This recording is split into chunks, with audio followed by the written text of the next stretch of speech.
Your ritual!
What's going on? You know it's Friday. It's Friday.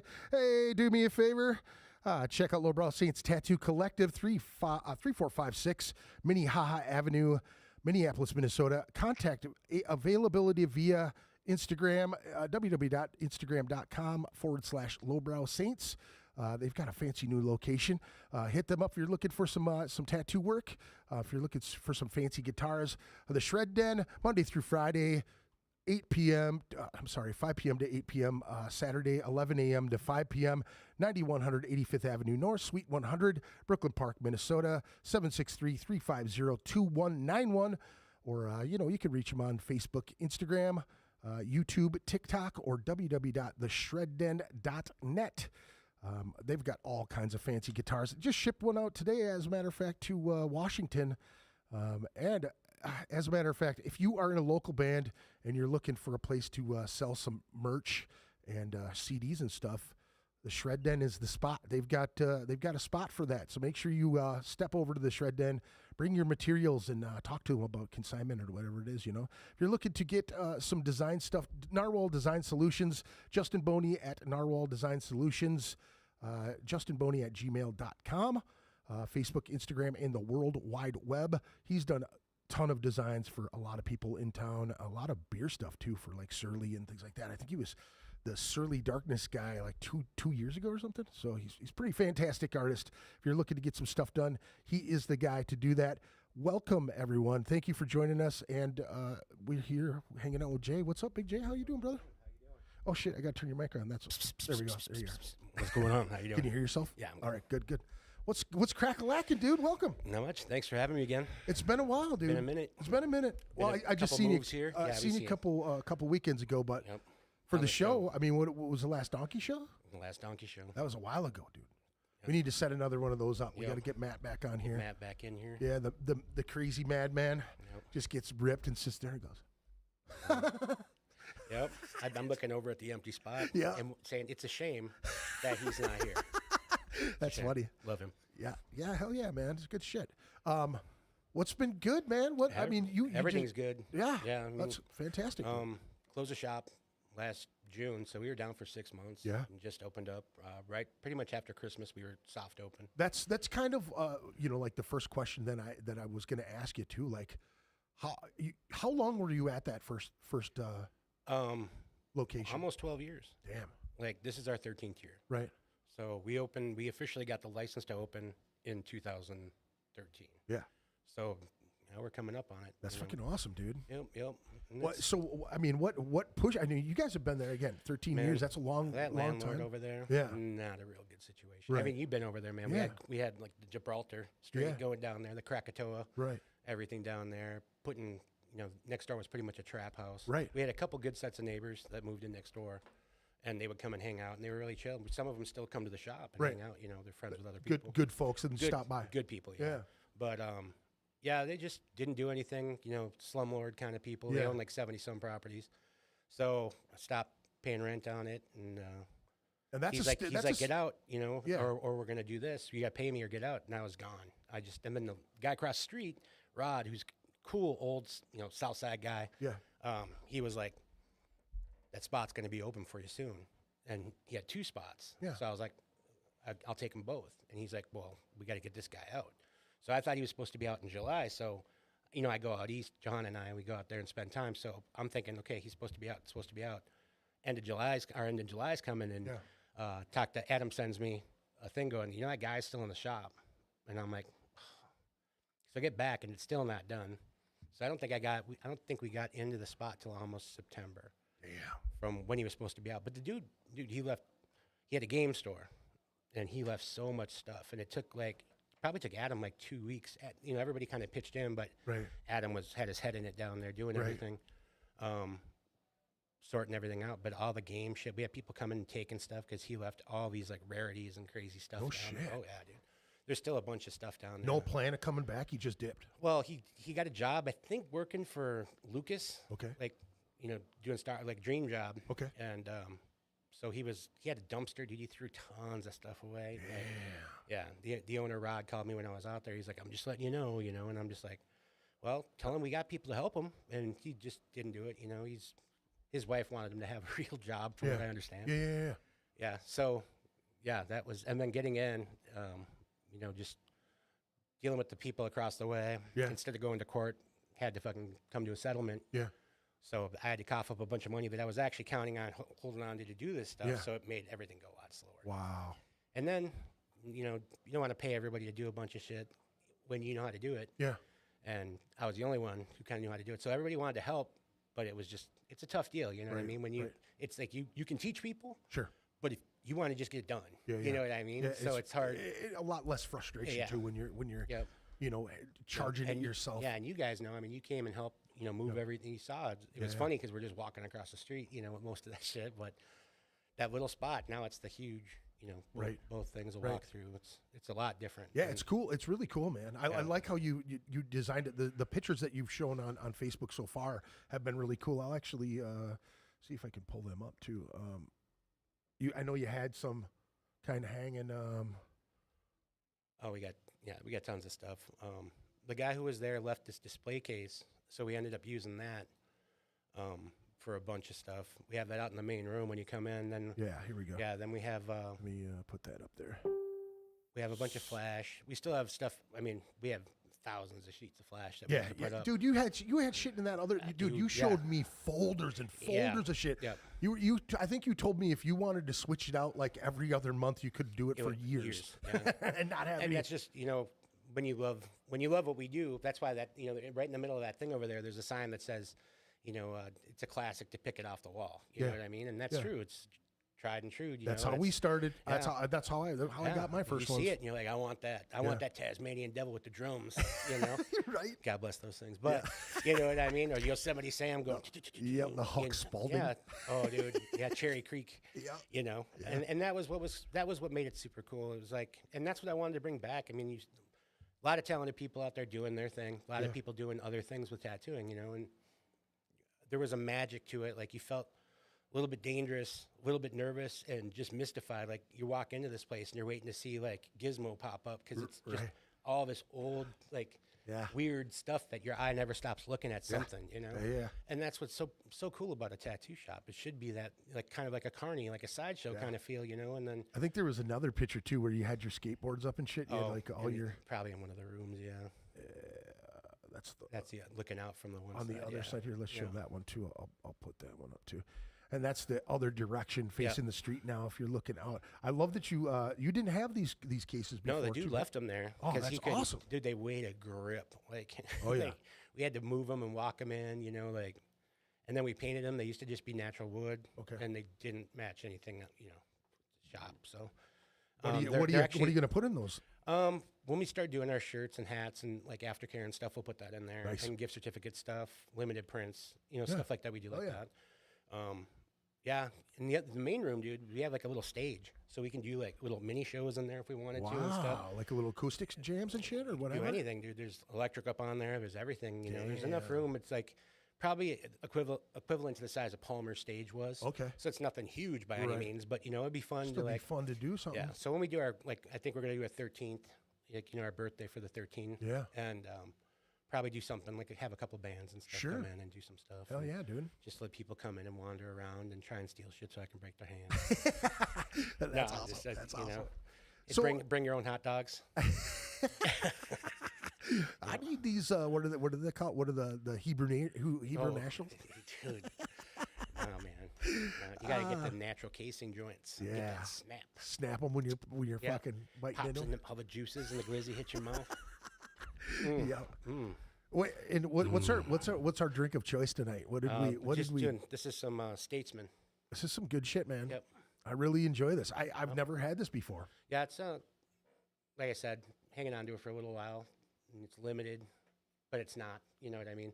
They came out from the movie The Kingsman, then they did the U.S. version, which is the Statesman. So they had the whiskey over there, and then they did the bourbon over here. Right. And it's just smooth, nice, easy going. It really is good. Yeah. Yeah, Johanna, she likes bourbon, dude. Like she likes the right bourbons, though. It's really cool. Yeah. It's happy. Like, like she gets the one I've had some that are like a little more top, like different end, like some, and you taste more like the leather, the tobacco-y stuff. Yeah, yeah. And she's not about that, but like, and it could, it's really quiet because they're like 130 proof shit. You know what I mean? It's just, it's a this lot. is like 95. Yeah. My ears are getting warm. I can already feel it. No. I've only had a couple little sips. Makes you want to have a hug. Yeah. Yep. Well, I wanted to ask you just, basic questions, man. Like, we already figured out what happened with the old shop. You had the divide in the middle of it, and then the floor was lifting up and all that shit. 3-inch fucking high and 2 inches wide. Right. I wanted to ask you, like, is in those 13 years, man, you had a lot of characters come and go out of that place, man. Yeah. And you had some really interesting people. You had some really like finicky, weird people too that come and went. And it was like you gave everybody a chance to come in there and prove their mettle to learn the craft. Yeah. Now, out of all the people that, how many do you think you have come and gone? And I know that it's typical, and if people don't know about tattoo shops, it's like nobody stayed in college forever, right? So that's how I look at it. Let me see here. I think come and gone probably like six or seven people. And that's not bad. and I thought it was more than that. no, it could be more. Right. Like when I think about it, but it's just people coming in and leaving and stuff. Like apprentices, all the apprentices that I've had and put through and stuff, they're doing fantastic. You know what I mean? That's awesome, dude. But it's, I mean, with apprenticeships, you're showing a lot of what the heritage is. You know what I mean? And Yeah. if they were around long enough, that's the hard part. Is like I can only give you what I kind of think like you're gonna put into it. Grasp, You know what I or mean? Yeah. So take in. a lot of people won't learn the machining stuff or the ink making and stuff. Right. Needles are, you got to learn how to make needles Right. and stuff. You know, but it's just kind of respecting what it is. You know what I mean? It's a very different thing now. Yeah. And it sounds like there's kind of a movement to try and bring back some of the older stuff, you know. Yeah. But then you get accused of being a gatekeeper and all this other stuff. But Yeah. man, I earned this. You know, the people who learned from me earned it. Yeah. You know what I mean? Yeah. I'm not an easy person to put up with. Right. And they definitely weren't all easy to put up with. Right. So it's a give and take thing. And Sure. as long as you're willing to be there and learn and you're present and, you know, accountable. Is there one, you know, as far as apprenticeships, like, is it difficult to get into an apprenticeship? I mean, was it difficult for you back in the day when you started taking yours? Yeah, it's just Finding somebody that would be willing to take you under? and you know, a lot of the cats I learned from, you know, they were kind of almost like self-taught and stuff Yeah. like that, and they came into Yeah. the scene with that. So it was like learning things together and stuff, and letting people practice on you and all that, and back and forth with people. Yeah.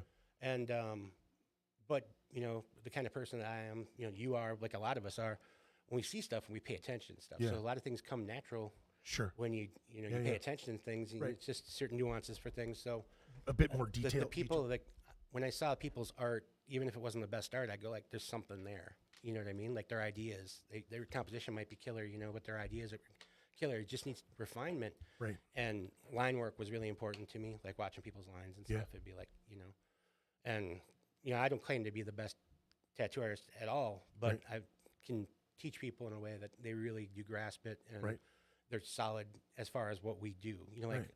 trying to teach an old man trying to teach other younger people how to be an old man tattooer, Right. and kind of treat it like that when Yeah. they leave. You know, like respect things for what they are. You Yeah. know, don't give everything away. You know, stuff like that. Yeah. And that's, you know, the people I put out that I still am in contact with, solid, and they're doing great. You know, they're happy people and everything like that. fantastic. And I can still chat with everybody. Yeah. You know what I mean? There's a couple, one who left on a bad thing, one who, Yeah. you know, we just kind of like didn't have, you know, it wasn't a thing. We were Right. friends, and then it just kind of stopped. Yeah. And you know, that's all it really is. You Right. can't. It's taking people someplace, showing them, you know, like here's the swimming hole. Yeah. I'm going to show you how I do it, Yeah. and then you're going to figure out a way that you do it once you know how to Sure. how to do the basics. Yeah. And that's So, what so it like, really say takes. if somebody wanted to come in and you know, and I know you probably have your roster full right now or Yeah. anything like that, but is it like, how does one go about it? And I know that it's really difficult Oh. these days to get involved in things because there's so many different regulations and so many different Yeah. hours and, you know, things like that. But like a guy has a sketchbook, he brings it in and says, hey man, I got all these sketches. I really want to learn how to do this. That's usually. I mean, the odd thing now is people try and email you Yeah. or call you. Yeah. And that's never worked. Like nobody that has ever I've taken in has ever made it that way with me anyhow. Right. Like they got to come in, approach me.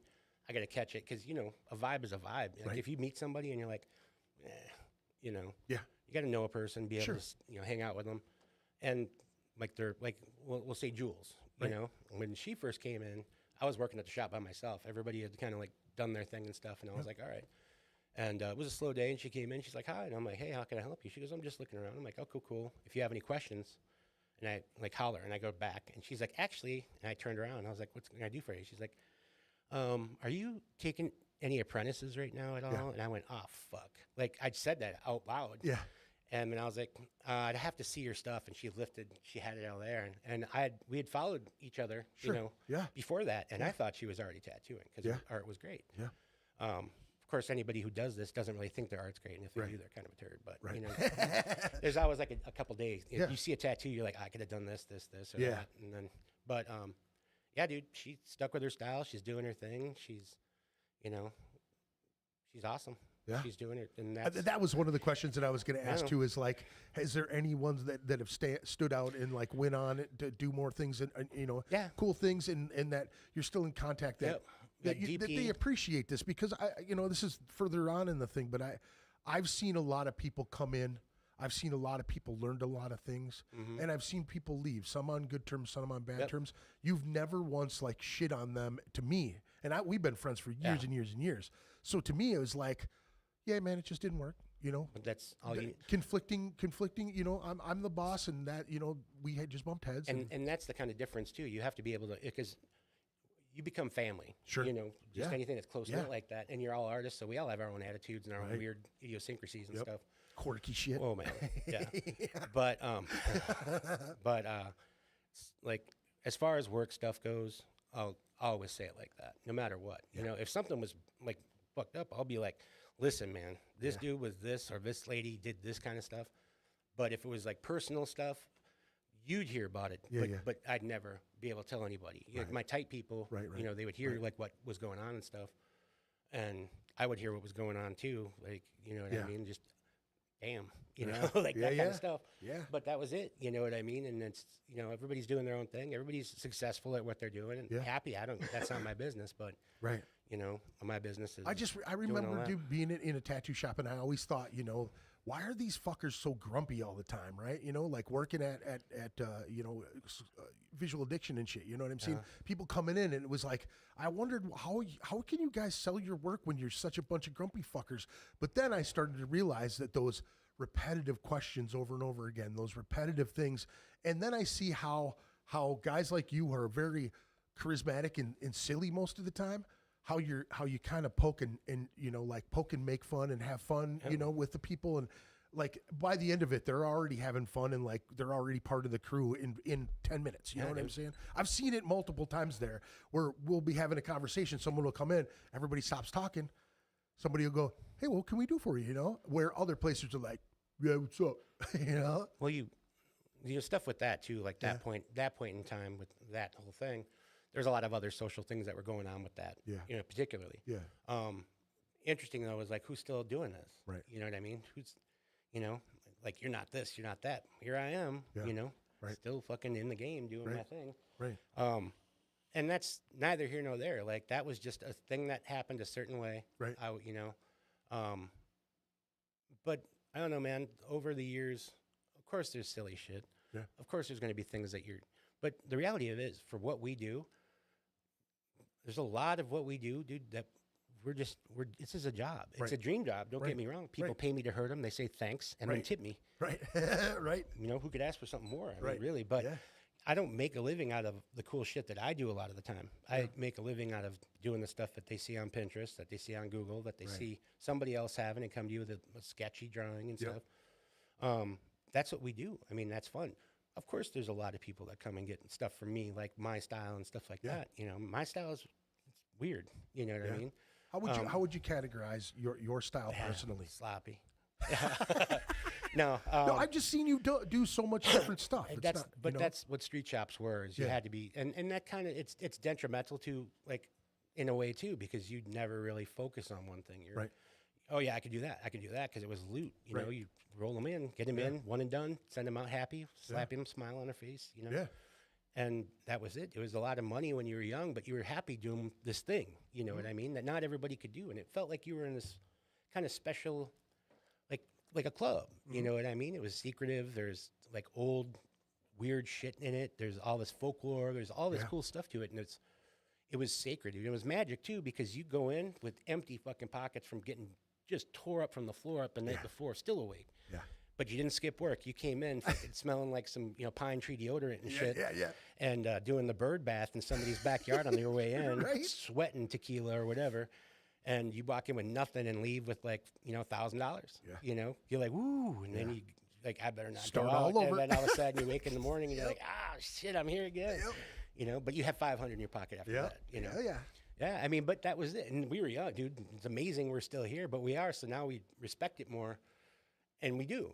I got away from it because of people for a long time. I got away from tattooing just because people soured me on it, dude. There was a lot of attitude, to me in my heart was wrong reasons for people being there doing stuff. Right. And then the rock star shit, dude. I was one of them. I thought I was cool because of what I was doing. And then when I looked at myself, I was like, dude, you're a piece of shit just like everybody else, dude. You know, we're all, there's nothing. I'm not a brain surgeon. I'm not saving somebody, Well, dude, some of the circles that you were in back in the day, though, too, you know what I mean? Those were big tattoo egos, dude. You know what I'm saying? Yeah. Like, I could name 4 shops that I know that you ran with a couple from each one. You know what I mean? Like, we would always end up at a bar together with a 5-6 tattoo artists. You know what I mean? Well, and that was it. Big parties. And the difference was, too, how many shops were there in town back in the day, really? And when you go back further into the 90s, there was really not many at all. 2004, it started blowing up, dude. Yeah. And then it was kind of crazy, and then it's the just... numbers are ridiculous now. I think there's 200, I don't know, like 200 some shops in Minnesota now. I mean, you throw a quarter in Minneapolis, you see somebody who's got a yoga studio with a tattoo out of it and stuff. Right? Yeah. That's and crazy, then there's dude. like tons of folks that have like little spots like that you're not licensed or anything. You're bootlegging, backroom wizard style. And some of them could be really good. Like, I remember a dude just got out the joint and he came to the shop and he showed me his lettering and his artwork that he was doing in the joint. And I was like, they're never going to give you a license, dude. He's like, well, why not? And I was just like, what'd you do? And he told me what he did. He didn't do it. Yeah. But he said what he didn't do. Yeah. And I was like, there's no way, Yeah. they're not going to give it to somebody with that. Yeah. And he's like, I'm like, you have to go to another state. I'm like, but do it. Cause you're a good your artist. shit's sick. Like if I could take you on, like I'd do it in a second. I knew another cat that was going to work with me and, he got into some shit working in a shop that we worked in and lost his license. Tried to open up a shop with a kid and they wouldn't give it to him because he was going to apprentice the kid. Damn. And he went to Wisconsin. And I think the same shit happened over there. So it was just something he couldn't help. Cool dude. It does seem like that happens quite a bit in this industry, though. You know what I'm saying? Like cats will burn bridges all over the fucking place, and then they'll move to another state. Guy will come from Texas or from California. Will come here sending dick pics and shit like that to your clients and stuff, dude. Come on, man. And you can run to as many states as you want, dude. That little Willie is gonna fucking tell on you every time. Right. You know what I mean? It's just like no matter where you go now, everybody knows little Willie. Everybody knows Little Willie, and they're gonna say, "Dude, that's the guy who carries Little Willie around." Lady Will. Yeah, dude. You know what I mean? I do. So it's ridiculous that it's come to that, but that's also the time we live in now. Look at that shit, dude. Pretty crazy, dude. If somebody sends me a question like, "Show me a picture of a cock," I got this rooster. I'll send them. Like there, dude. Yeah. That's a little bandy right there. Yep, there, gotcha. That one's called a bandy. Fuck yeah. It's a good eater. That first tune that we played was Apothic, Flesh, Blood, and Soul. Their new single. They are playing tonight at Zymergy Brewing in Menominee, Wisconsin. If you're over there, fantastic brewing company as well, by the way. Nate Tannick from Apothic. The last Apothic episode was 295, I believe. No, yes, 295. He was also on 219, 289, 319, and 321. 319 was me and Tannick talking to Mike Sanchez from Acid Bath, which was crazy because we're both fanboying out. That's a pretty comical one if you know how much we love Acid Bath. So didn't we have a good time at the Acid Bath show? Both of them.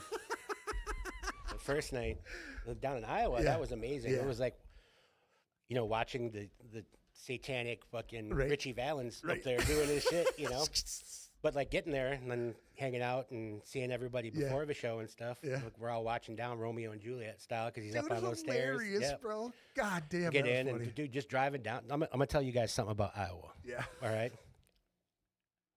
This guy and me right here. Everybody that we were with, supermodels.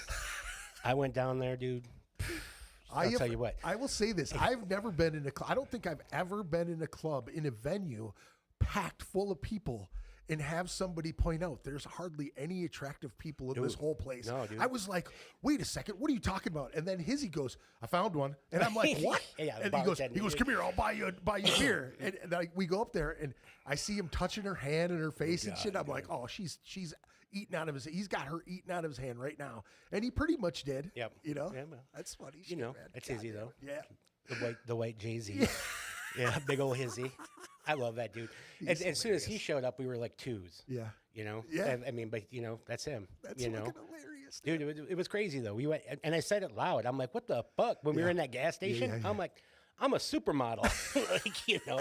And then you guys were like, "What are you talking about?" Look around, you're like, "Oh shit!" Yeah, like, I said, I reaffirmed that shit like 4 times that night. I was like, the dude, gene you're chain, right. Holy the shit. gene. Yeah, we look around, dude, and it was all like fucking who. Yeah, It was like it was country. Lowered expectation. the country fed Scandinavians, Low dude, tier. everywhere. We were dude. low tiers, dude. Yeah, dude. We were like triple A's, and we were down in that fucking D squad shit.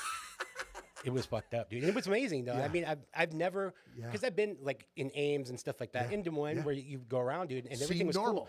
But for some odd reason, Where we were, and when we were at the show, just standing in line, Yeah. people were looking at us like we were like, "Aren't you guys supposed to be in there already?" And shit. Yeah. Because it's just They how were, too. it's why people don't like us. Yeah. It is because we've always walked in. We don't like ask for your attention right away. It's commanded, and it's just not for anything gross or weird. It's just that's people like talking to us, they like hanging out. Yeah. And like you, especially, you walk in, they're like, "Who the fuck is that?" And every dude with a girl would like be all pissed off, like back in the day. And I come in like, "Oh shit, there's the creeper," you know. Just sit there, be all quiet. "What are you doing over there, Jake?" "I saw you talking to that." I'm like, I wasn't doing shit. I wasn't even here tonight. Don't remind me. Yeah. Don't tell anybody, by the way. Yeah, I wouldn't have nothing to do with them people. That's awesome. What do we have next here? We got a bunch of songs to get to tonight, folks. I got a list of about 13 tunes. Some people that have been on the show and some people that have not been on the show yet, which I'm hoping to get them on the show. But I do have their videos or their music up ready to play. I've got a couple singles that have been just released, and I also have fucking a debut from Infuriate. Path of Destruction off their new one to Scourge of Humanity World Funeral. That's later on in the show. We got a couple more. I'm going to do 3 in a row right here. We got an Aforethought, Casket Walker. They were on. Brad Grimm was on episode 322 with Brad Grimm from Volcano Diving. Episode 226, 279. In Aforethought is playing at the Amsterdam tonight with Massive Shadow, Domitium, and Psychedelic. Psychodelic is what they're called. Yeah. And then after that, we've got a little Evernorth. Never Been is their new single, available on all sites. Videos on YouTube. Episode 296 and 314, they were both on here. March 10th, they're playing with Volumes, Notions. What is with those type of bands that do that now? Which ones? Well, I mean, Volumes, Notions, Cat's Claw. Oh no. And then Evernorth. You know what I mean? You think about it. Yeah. Like things have run out. Yeah. You know what I mean? Every evil kind of name has been touched. Yeah. You know what I mean? So it's like, Keys. What's the name of your band? Right. Keyring. Yeah. You know? Keyring. Yeah. Dude, if you like, we'll talk. Choke Chain. Yeah, dude. Choke Chain. There you go. But that's a rap name. That's a rap name, dude. There you go. Yeah. And then the third one, we've got Caustic Abyss, the Necropolis, Necro-Apocalypse. I'm sorry.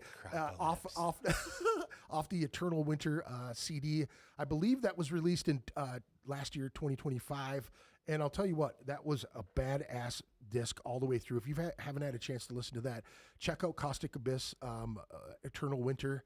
I'm going too fast here. Caustic Abyss, episode 299. Also, see Will Maravellis Projects. 218 is a solo with Will. To me, like I said, 2025 best of for those guys. They're doing a show Friday, the second Friday the 13th of the year so far, March 13th at the Turf Club with, let me see here, Lungs, Silva, Caustic Abyss, and Raven. I believe that, it's spelt weird, Raven. You like Lungs? I have yet to see them live. Are they awesome? Yeah, it's good. Hard shit? It's good. Yeah. Oh, I've heard of them. I don't know if I've ever, I think I have heard them. Yeah. I'm not positive, but they're heavy as fuck, right? Yeah. I've heard of them before. All right, we're going to do these 3 songs. Folks, we're going to listen to some tunes, and you're going to love them. So stick around. We'll be back. These politicians, they say the same thing over and over and over again. Healthcare decisions should be made by doctors and their patients, not by the government. Well, now I know they're not made by doctors and their patients or by the government. They're made by the fucking insurance companies. Piranha.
Oh, Yep. yes.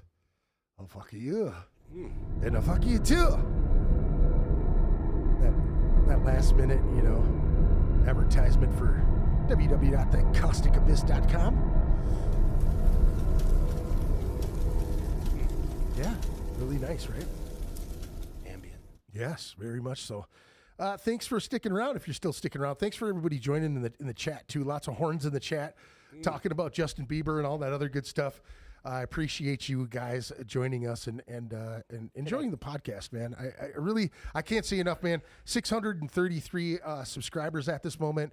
If you are enjoying this, man, please like and subscribe. If you're new to the channel, thanks for joining us. Try to do this every Friday. Just have a cool guest or a cool band or something. Talk about local shows and everything like that. You just listened to an Aforethought Casket Walker with Brad Grimm on vocals.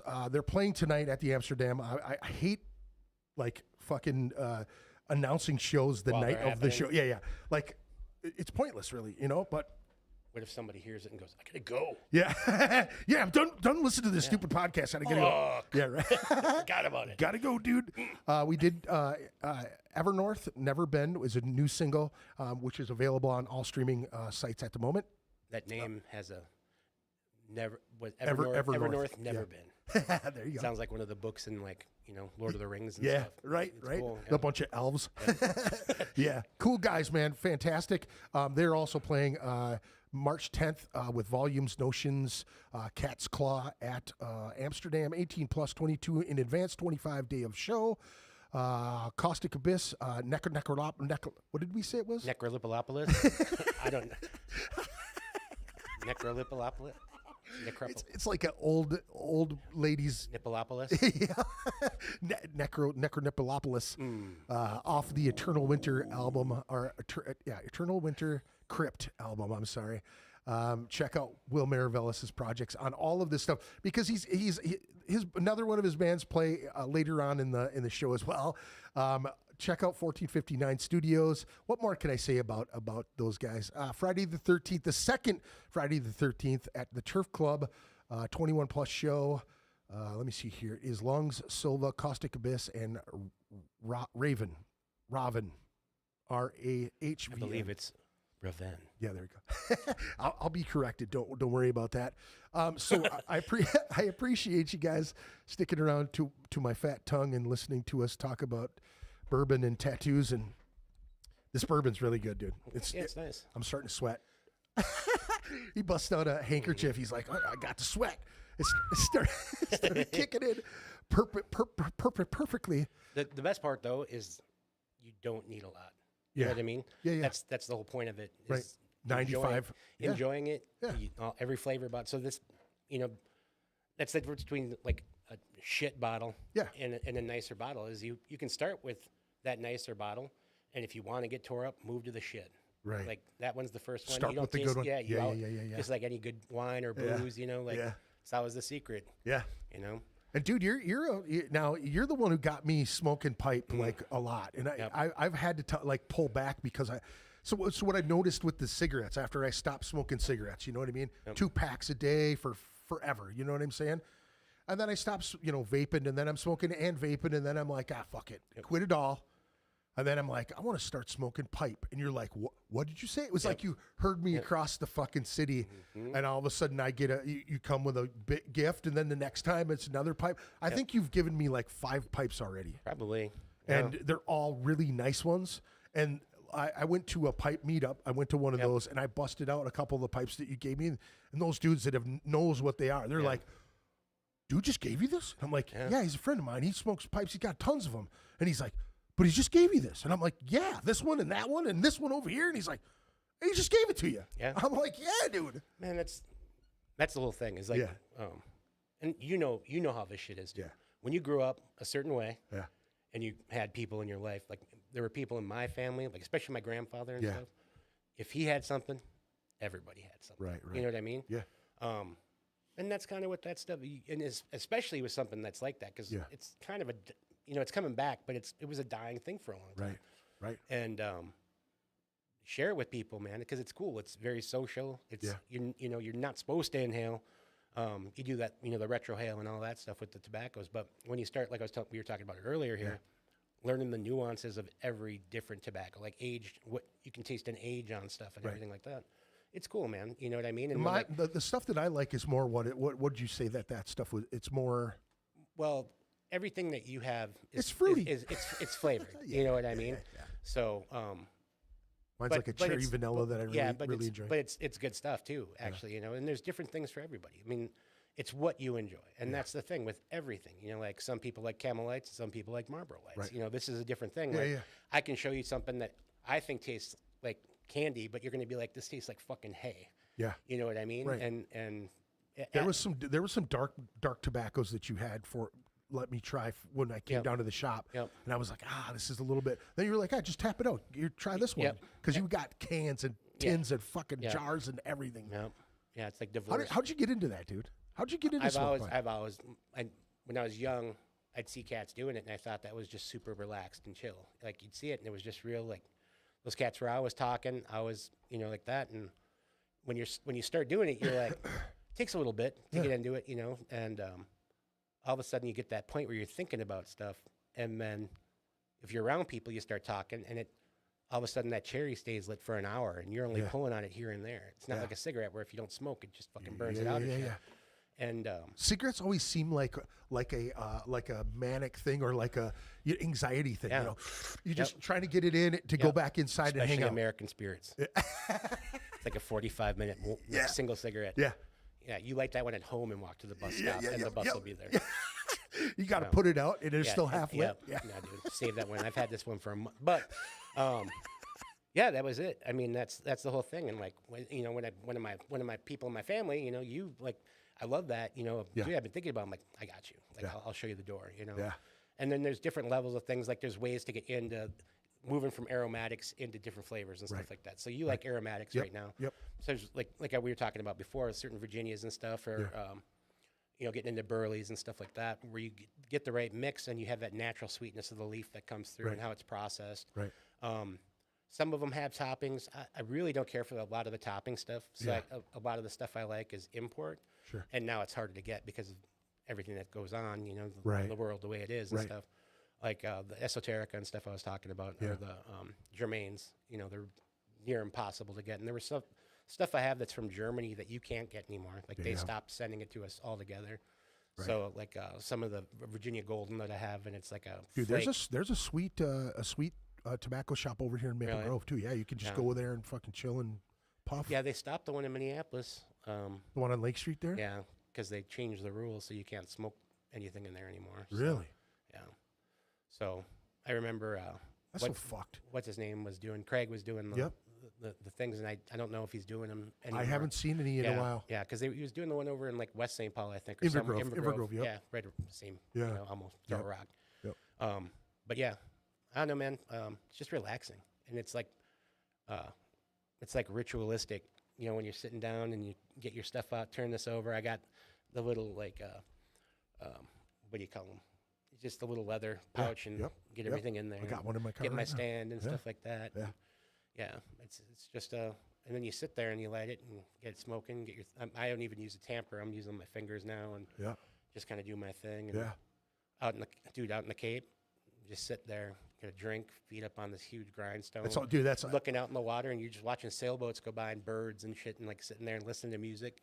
I love when you post those pictures, dude, when you're out there, because I know that's what you're doing. It's like your pipe on a stand and a drink right there and just view. Yeah, everything, just watching everything. And every day it's different. And every day dude. Every time, like you go out, it's different. Swimming out there, all that stuff. Yeah. Privileged. What do you say? Cigars unbanded. Dude, I just saw a cat, one of my friends, Danny Mendez, that had a 3 rolled together.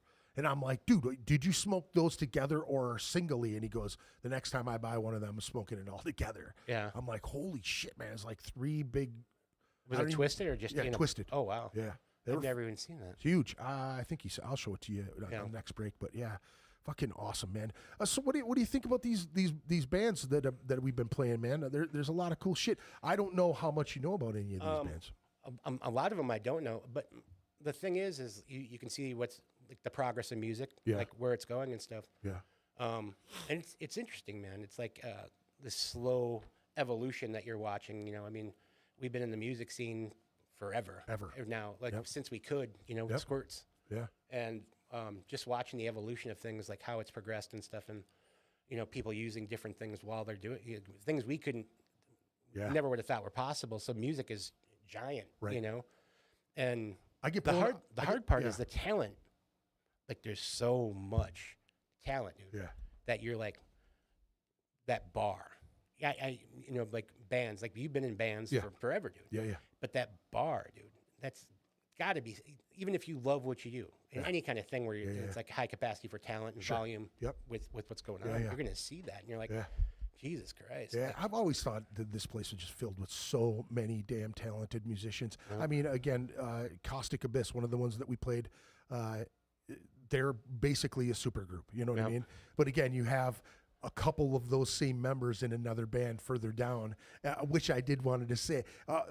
And the last time Plague of Stars was on here, that was one of the things they said. We're incestuous as all get out because, you know, two of them play in this band together, then one guy from this band and into another, you know what I mean? There's so many of them. How long ago did that start? Because I remember like laughing when there's one drummer for 5 bands. Yeah, You know what I mean? right. You'd be like, dude, I got to run across town to play this show. And That's I'm like, pretty much. It's that's still the insane. same thing. Yeah, It's still, but- and it's just the rhythm section. That's Yep, the thing. yep. You can find guitar players, vocalists, everything else, bass players and drummers. You cannot Yep. find them motherfuckers anywhere. Or if you find one and he's a young cat, you got to hide him from everybody because.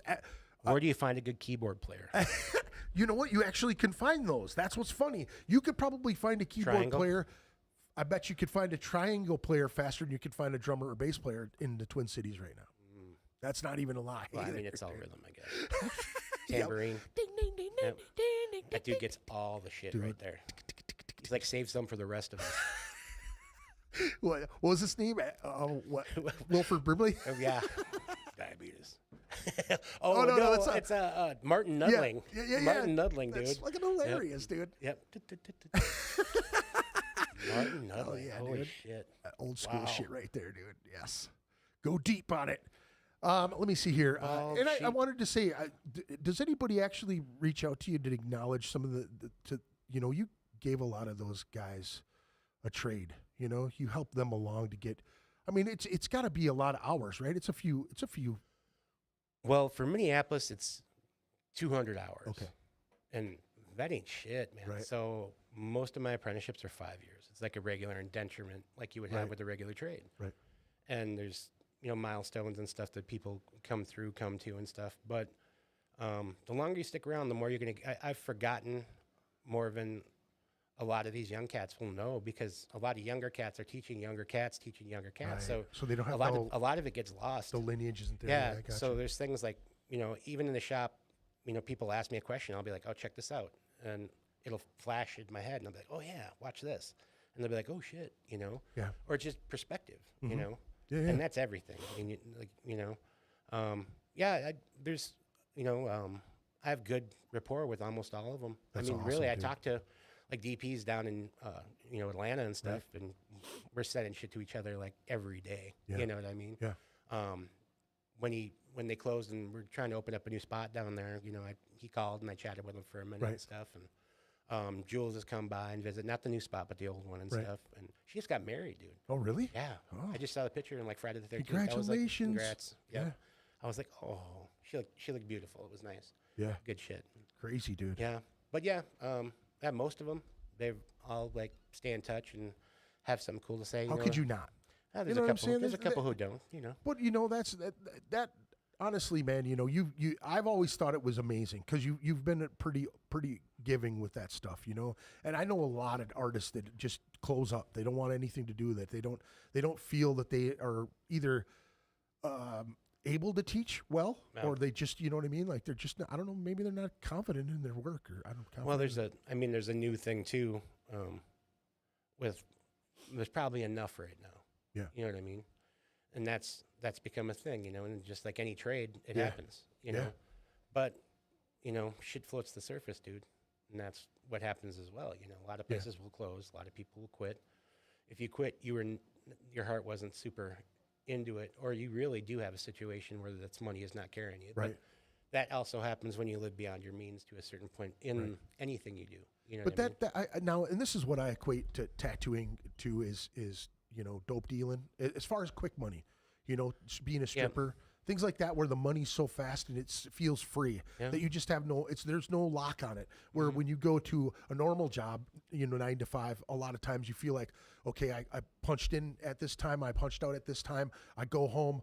You know what I mean? You get your paycheck on a certain, every day you're getting a paycheck. Every day you got cash in your pocket, just like at the bar, just being a bartender or a waitress. You know what I'm saying? It's got to be really difficult, because I know when I was trying to get out of the street, that was what was pulling me back in, was the cash. It had nothing to do with whether I liked it or, you know what I mean? Like, some people chase that dealing thing like it's making a living, man. Yeah. And it's like, but that's also why, we've never looked down on a lot of motherfuckers too. You know what I mean? Right. Pirate life's different.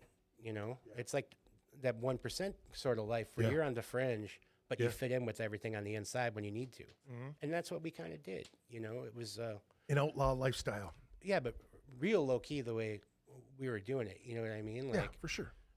I mean, back in the day, it was kind of glamorous and romantic in the ways that things like that can be. Yeah. And then growing up, you'd look back and it was something different, in a lot of ways. I wouldn't change it for the world. Like, the mistakes I made, everything got me to where I am, and it taught me a lot. I wasn't as humble as I thought I was, and I'm more humble, and become more peaceful in life. Think about what we were when we were younger, dude, and nowadays you kind of just smile. So much bullshit. I know. Now it's just a smile and like, you know what? I got 99 problems. You are not close to one, dude. It's like, go on, go do your life over there. Say whatever you want. I'm going to be over here just shining, and you're going to be like putting sunglasses on to fucking bitch at me about it being too bright. Well, I'm sure you heard also, there was hate, as soon as you see us together, there's always somebody's got to say something, you know what I mean? And it's kind of funny, because I think you and I have supported each other for so many years, like, no matter what it was, you know what I mean? Just keeping each other afloat, like, hey, what's up, man? How's it going? Checking in. I've always said that you and I have had a special relationship to where it never mattered what time had passed between. Pick it up right where it was. Yeah, exactly. Never changed. Nope, never changed. Same thing with Matt. Matt is the same way. There's we are lucky enough to have a lot of cats that are like that. Yeah. And over those years that we were all together, there's people who've come and gone. Yeah. And that's part of what happens. Every group has that stuff. Sure. And when you're a kid, the people you think are going to be forever usually aren't. Yeah. You Convenience. know what I mean? And there's ones definitely, like, from when I was a squirt that I see now, and I'm like, holy shit, hi, what's up? Yeah. And it's amazing, because it was just yesterday. Yeah. But I remember you and I being in the same place, and people from your neighborhood coming in, and you going, hey, is that dude?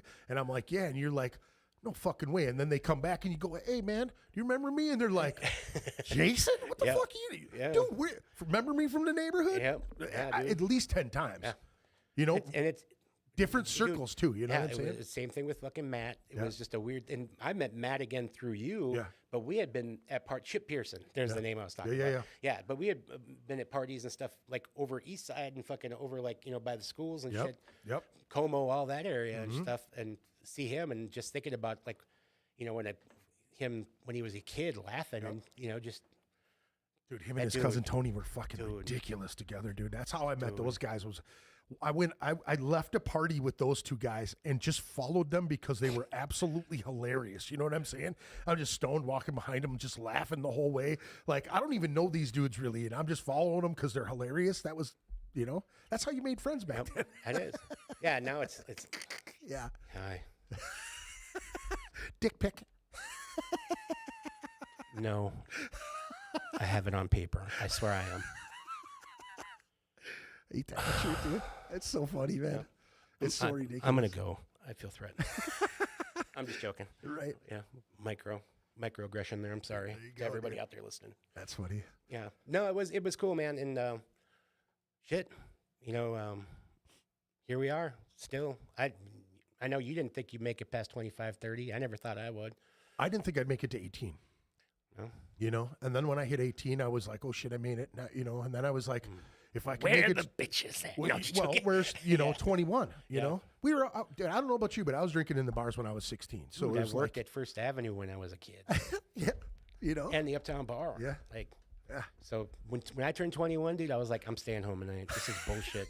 And I actually did. I was dating somebody who worked at First Avenue. We Yeah. stayed fucking home, dude. Yeah. And, I like, was made a good drinking at dinner the and shit. Mirage, and all of a sudden it was my 21st birthday, and I went up there and I got a beer, and I'm like, it's my birthday, and the dude goes, how old are you? And I went 21, 3, 23.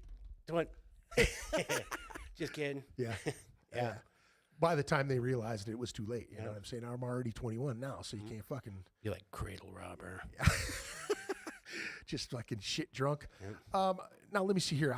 How do you let me see here. How do you recover from people leaving the shop? Like people that you've come to grow with, and they like leaving the nest. Like you're putting them to the edge to see if they can fly, and they. Some of them, it's like fucking good riddance. Yeah. You know what I mean? Yeah, yeah. You've been around for some of that. For sure. And then it's always a little like there's a little bit of melancholy feelings, you know what I mean, and stuff, and happy for people and stuff, and it's hard to explain. You know, it's like losing a friend. Yeah, you know what I for mean? sure. Like, but you know they're not gone. Yeah, it's yeah. just like it's like a breakup, Yeah. but different. It's really hard to explain stuff like that. Yeah. And like I said, there's other folks where it's like, hey man, all right, have a good one, get out. Yeah. You know what I mean? And Right. there's no hard feelings, nothing, you know.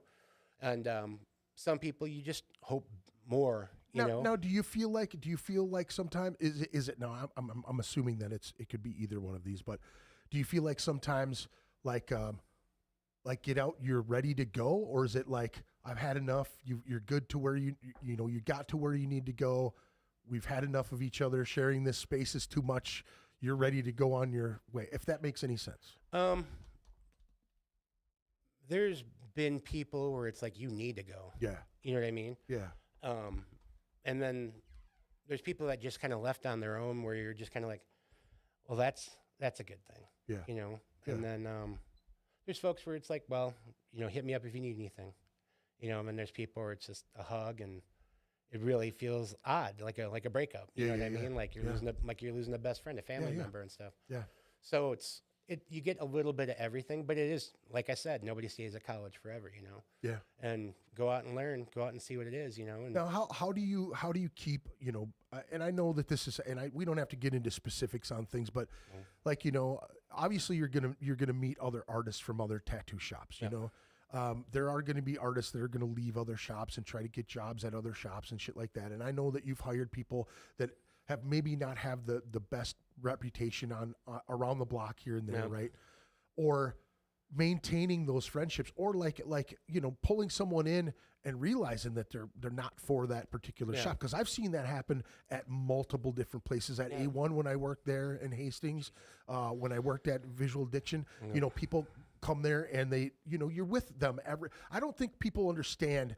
It's like a normal job.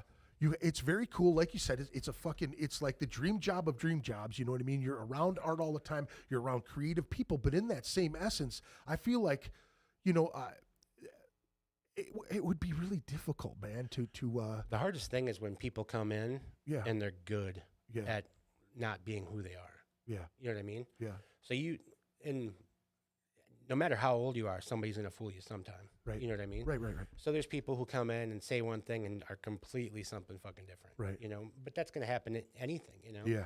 It's different because of how we work together, you know, because we're like nuts to butts in spots like that where I was around, you know, different tastes in music, different everything. Right. So there's going to be people who don't like each other, people who like each other, but everybody should be cool. Like there Right. should be, you know, everybody should be cordial at least. Sure. You know? But yeah, man, there's some foolish shit. You know, people will do and say some things, and that's just their personality. You know what I mean? Yeah.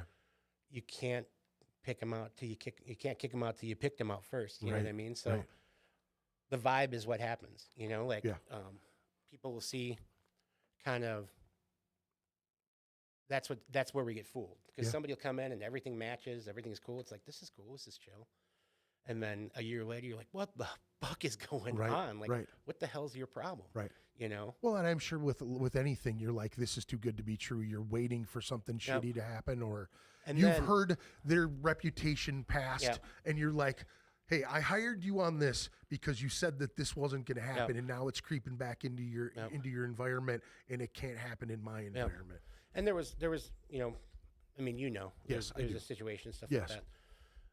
But it's also like, you know, people, you grow to love them, dude. You want to see good for these people because you see you give people that benefit. Yeah, you know, well, when you're something- with them all the time, Yeah, you and get to then- see the and good then- parts and bad parts, yeah. But that's up to them to let them accept those good things too. Right. You know, that's everybody's choice. Yeah. You can either kick it and fucking burn it to the ground and, you know, Right. claim fucking ownership and not have ownership, or you can fucking jump ship, or you can pretend it's somebody else's problem and they did this to you. You know, you can pull the victim card. Dude, there's a million different things. Right. And all you do when you're in a position where you hire and fire is, I'm going to keep walking this direction, you know? Yeah. It's like the rearview mirror's there for a reason. Dude. I'm Right. past that. I can look at it. I think, why? dude, you and I, as long as we've been friends, I've really learned a lot of things with you and from you when it comes to that shit, you know, because you know, I get caught up in it all, you know, because Sean Jensen had said this to me, you know, another old school reference, but Sean Jensen said to me, he's like, that's what I appreciate about you, man. You've never changed since I met you back then. He's like, you get along with everybody until you're like, fuck them guys. You know what I mean? I'm done with these people. And I've always prided myself in that, you know. It was always something that I've always tried to do is get along with everyone, dude. It's so, and I feel like you and I have had conversations to where, same with Rob Carlson too. You know, my close buddies, Gooch is the same way. You know, we've had these conversations where you're in a dilemma with close people, and you sit down with them, and guys like you and I have been through such similar things, not exact, but similar things to where you may be on, you know, page 95 where I'm still on 93. You know what I'm saying? Where I could be on 96 and you could be on 93 on different things of life. You know what I mean? Like me, you, Matt, Hizzy, there's a bunch of us that we've sat down and like hashed out. We've been whacked out of our minds on some shit sometimes for days, but we've solved so many problems that have never been solved. All that situational stuff, though, dude, that's the thing about being human. I mean, it really is. And like actually being in a fucking kind of a same scene and all around the same kinds of things and stuff. Is there something that drew us all together with that kind But of the thing? beautiful advice that we've shared with each other through the years of being able to say, hey, you know what, man? This is what we got. Yeah. Right? You and I have made it through the shit. You know, we've seen a lot of people fall to the side. We've seen a lot of people die. And we're getting older, so it continues, right? Yeah. But you and I have shared some situations and worked ourselves and supported each other to get through losses of gals, losses of friends, losses of, you know, deep close friends like T and so many other people, man, that we hung with, that we were tight with. You know what I mean? That you lived with, that, you know, we were really, really close people with, man. Yeah, and that's our whole family thing. Yeah. You know what I mean? And we have all taken care of each other. Yeah. You know, I don't remember was it, like the Band of the Hand or something from way back Yeah, in the yeah. day. Yeah. There was yeah, dude. Yeah, you know what I mean? And that kind of rang because it's like, yeah, dude, to be honest, dude, we're fucking big dorks. We've always been big dorks, dude. You know what I mean? We just have charisma. We're lucky enough to fucking, you know, I'm fat, I'm not ugly. You know what I mean? When that was when we were coming up, and we were nice to everybody because you know what, man, it was a lot easier than being a piece of shit to everybody. Right. And it was fun. I mean, you get the clown shit, like the shit we did, dude, the ridiculous, like spur of the moment situations where you're like, this is history shit, and I'm here right now. Like, dude, we tell stories that people are like, you're bullshit. Then somebody go like, oh, remember when? And they're like, holy shit, that's real. Now that's a story. That's something that I can equate to the old shop. Is that I would come down and, you know, you'd have a group of new people down there, or, you know, like Jules would be there hanging out, and she's heard all of our stories or whatever. But then we'd be telling a story, and then they'd pop up, and you'd go, ask him, he was there. And I'd go, yep. Yeah. See, I told you motherfuckers, I wasn't lying. But it's I mean, we that all made my took hair care. stand up, dude. Yeah, dude. But it's true. We took care of each other, dude. That fucking, wasn't it Slayer in the pit, and the dude was gonna, and I fucking put his feet in the air, and then we Goodfellowed him, dude. Dude, he had his whole fucking hand ready to sock me. I punched him. All of a sudden, I seen it coming. I went like this, and I look in there. He was gone. You're on top of him, holding him down. Good fella kicking him. Yeah, dude. Yeah, he got fucked up, Yeah, dude. And then we went backstage. That's so funny, dude. But dude, that was it. I mean, but that was the whole thing. Is there's movies about things like what we did and stuff. Yeah. And we lived something like if we were to make a movie about the crazy shit and like somehow put it together, and it would be like holy shit, you know. And if you brought the actual people that were in that shit with that shit to talk, dude. Cameos as old people. Oh my, dude, it'd be hilarious. Yeah. It'd be hilarious, man. I mean, how many of them are dead now, of course, but you know, I mean, all the bands and stuff, all the people around that scene and everything, just ridiculous shit. And for some odd reason, dude, we were at like that. We were we were front and center for all that shit, and people were coming to us. Yeah. Like, I'm like, I don't know what I'm doing here, dude. I'm just trying to have a good time. I'm like, go over there. The dude's like, we zip tied him to that fence and pulled his pants down. I just remember us walking through all them campsites, you know, and every get out of our way. Here's our pass. You know? Dude. Like, The you fucking, know, somebody's giving us some passes or getting us into the weenie roaster. my God, Fucking dude. you name it. The amateur fucking gynecology tent, the free breast exam. Shit with the cutouts, the fucking the paper or the cardboard cutouts and shit. what, dude? Dude, those festivals were ridiculous. God, they were so much fun. Harley on the roof of the van, or the roof of the tour bus and With stuff. Tommy Lee. Yeah. Dude, That came up too. I know. That came up online not that long Yeah, ago. it was crazy times, dude. Yep. Yeah, I think- playing Golden Tea with him and Stephen Perkins at Grumpy's downtown Dude. Grumpy's and stuff before the show over at the fucking what do they call it, Ground Zero and shit. You remember that? Yeah. Yep. Yeah, that was Yeah, we dope, were dude. all over at Grumpy's beforehand and stuff. Mariani brought him down and stuff. and we were- Grumpy's was awesome, dude. dude, Grumpy's is Respect the Rock beautiful. was so Oh my much God, fun, man. Dave's shit was so good. The music, dude, that was the best night Yeah. like ever, dude. I mean, really, it was some of the epic shit, like ridiculously fun shit afterwards. It was just epic, dude. I And loved Welty I and- loved when people who weren't in our little group that came there Yep. would show up and they would request tunes and we'd all bombard Walty with shit and he'd like play one of theirs and like 7 of ours Yep. and one of theirs and 7 of ours. It was so ridiculous, man. Yep. All the Maiden, dude. So much Maiden. It was so good, dude. Dude, the after parties at your house too. That was ridiculous. Yeah, some of those were after Johan and I weren't together. Yeah. But yeah, dude. It was, we did some when Peel lived there still. Yeah.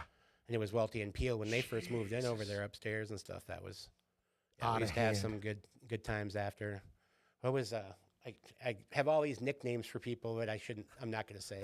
But it's funny shit. Like, you know, just, yeah, dude, just all the crazy shit that went on back then. and stuff. That's a thing with our friend group too, though. You know that? the nicknames like, and stuff? dude, Matt will come up with some fucking nicknames that have me dying, dude. You Yep. know, like, dude, how are you putting these two, cantaloupe fucking ear Yeah, or dude, something? You know he'd what I come mean? down Like, when they were doing that work in front of the shop and stuff. He'd come down because he was going through his business. Yeah.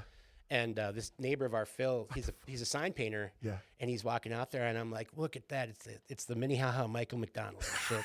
And I was like singing like he grabbed some bricks from the side of the road, you know. And he's just like, because he looked just like him, dude. Yeah. And Matt was dying and shit. I'm like, oh look, here comes Captain Shits and Pants. Like, you know, just make everybody songs for. Yep. Oh, dude. And yeah, we did some amazing things, but we've been there for each other. We've been through it. We've seen it. We've stopped each other from doing stupid shit. Oh my God. Dude, we've fucking cried in front of each other for both happy and sad shit. I mean, I drove back after seeing the devil and being awake for 4 days from Wisconsin.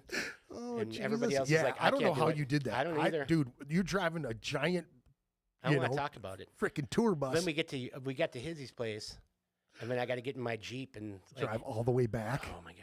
And then I had to drive that thing to the place the next day.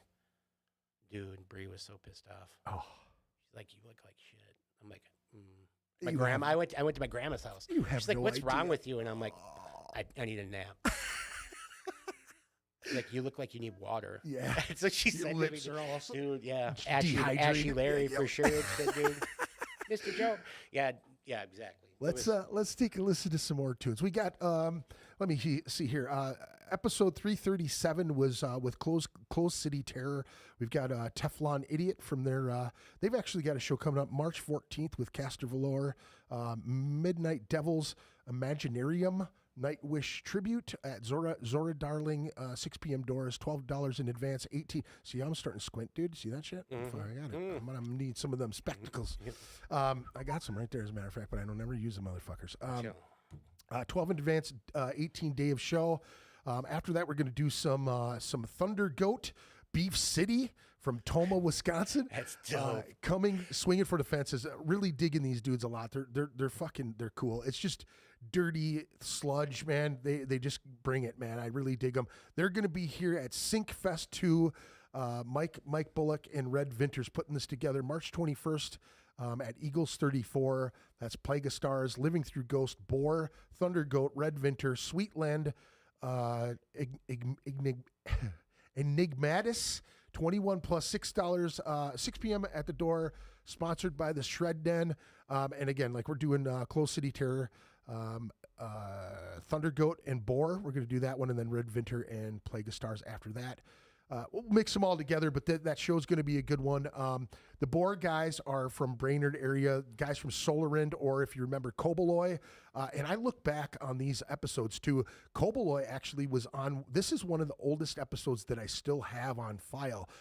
Episode 126, that's pretty good. And I think I kind of jumped in and out at that time back then because I wasn't doing a lot of YouTube shit. It was just all audio. So I lost so many fucking episodes. It's just ridiculous. It bums me out because I wanted to go back and like add silly clips to things and do that and shit.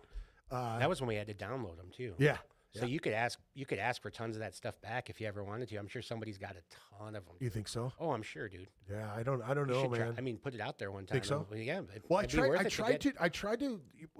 Jordan put it out there when Cameron ended up on the soft weight underbelly. Because we wanted to listen to some of the stuff with Chad, because we had I want to say close to 20 hours with that dude. You know, that's a lot of hours to podcast with one dude. I think if we got a bigger circle out there with folks and stuff and tried to ask and stuff too. Yeah. I mean, it might be worth it. You know what I mean? Yeah, just to see if I could pull up some of the audio from some of them. But 126 is like the oldest one, and that is Kobaloy. This is like Sludge Death, Black Death, their EP's coming out real soon. I think they did release something. I did not have the information on that at the time. But this is going to be a great show. Again, that's March 21st, 2026 at Eagles 34. Plague of Stars, Living Through Ghost, Boar, Thunder Goat, Red Vinter, Sweetland, Enigmatis, 21 plus 6 p.m. doors. I didn't have the ticket prices right on there. I'm sure you could go to their site and whatnot to find out all of that. But let's take a listen to some tunes. We're going to do, let me see, Close City Terror first, Thunder Goat, and then Boar.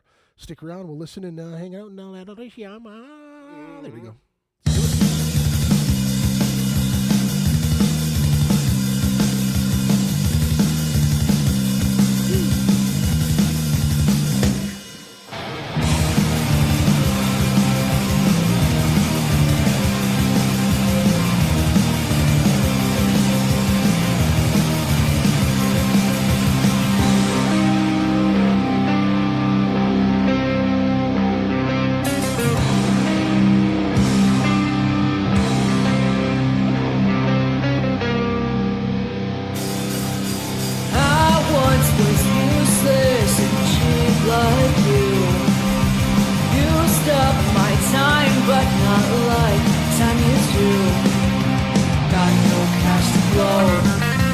Failure's a one-man show. Doesn't surprise me. Nobody sells to Whoa, whoa, whoa. Guess who's back in jail? Bombs aren't supposed to live. Using common sense. Loved one's own expense.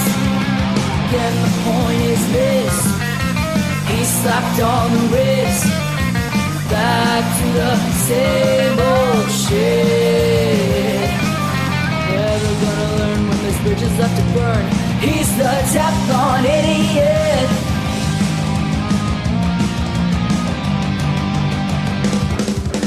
You're just like COVID. I can't get rid of you. No matter the outcome.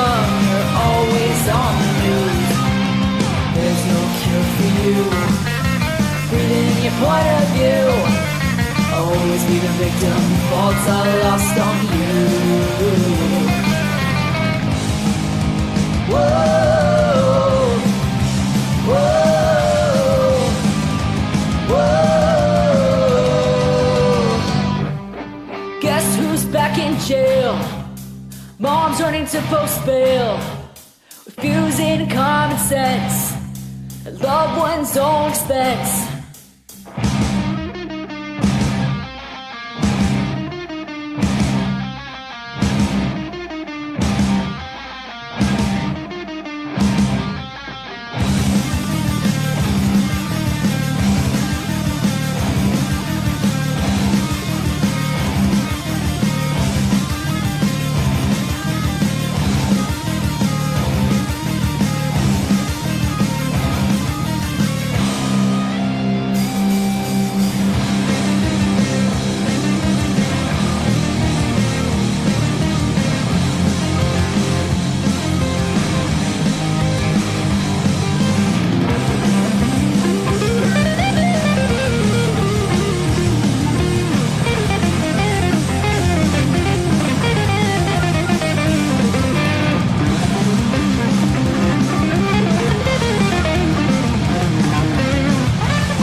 little bit of bar there, you know, so little bit of that up north type shit. These guys are doing cool shit. I really like that stuff, man.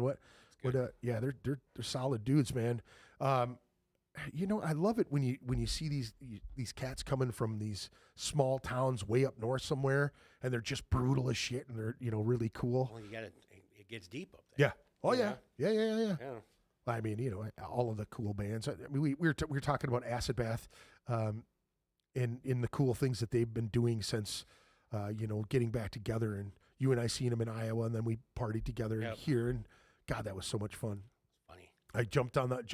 I've told people about that night, and just like I brought this with me, and then all of a sudden you guys are like, "Hey, I got one. Yeah, I got one." too. No, you don't. Yes, I do, dude. Look at this. Yeah. Before I knew it, and then we're all just like, cheers. yeah, yeah. That was a fun night. Hell yeah, it was good times, man. Such a cool thing that the three of us, just us three together, got to, I mean, and Dixon joining us in the middle of that too, because I haven't seen Dickie in so long. Forever, dude. Yeah. Like when I saw him, I was like, holy shit. Yeah. You know? Yeah. Yeah. I remember being over at, I don't know whose house it was, over in Oakdale. Yeah. In the basement, hanging, and he was there. Uh-huh. I don't know if it was his house or whose house it was. Right. But we were in the basement. They had a basement bar and stuff. Yeah. And just chatting with him for like hours. Down Such there. a good dude, man. What was that bar over there? I don't that we used to go to? Right by, right off of, it's right off 94, right by the motorcycle dealership and stuff. What was that bar that was on that little lake right there?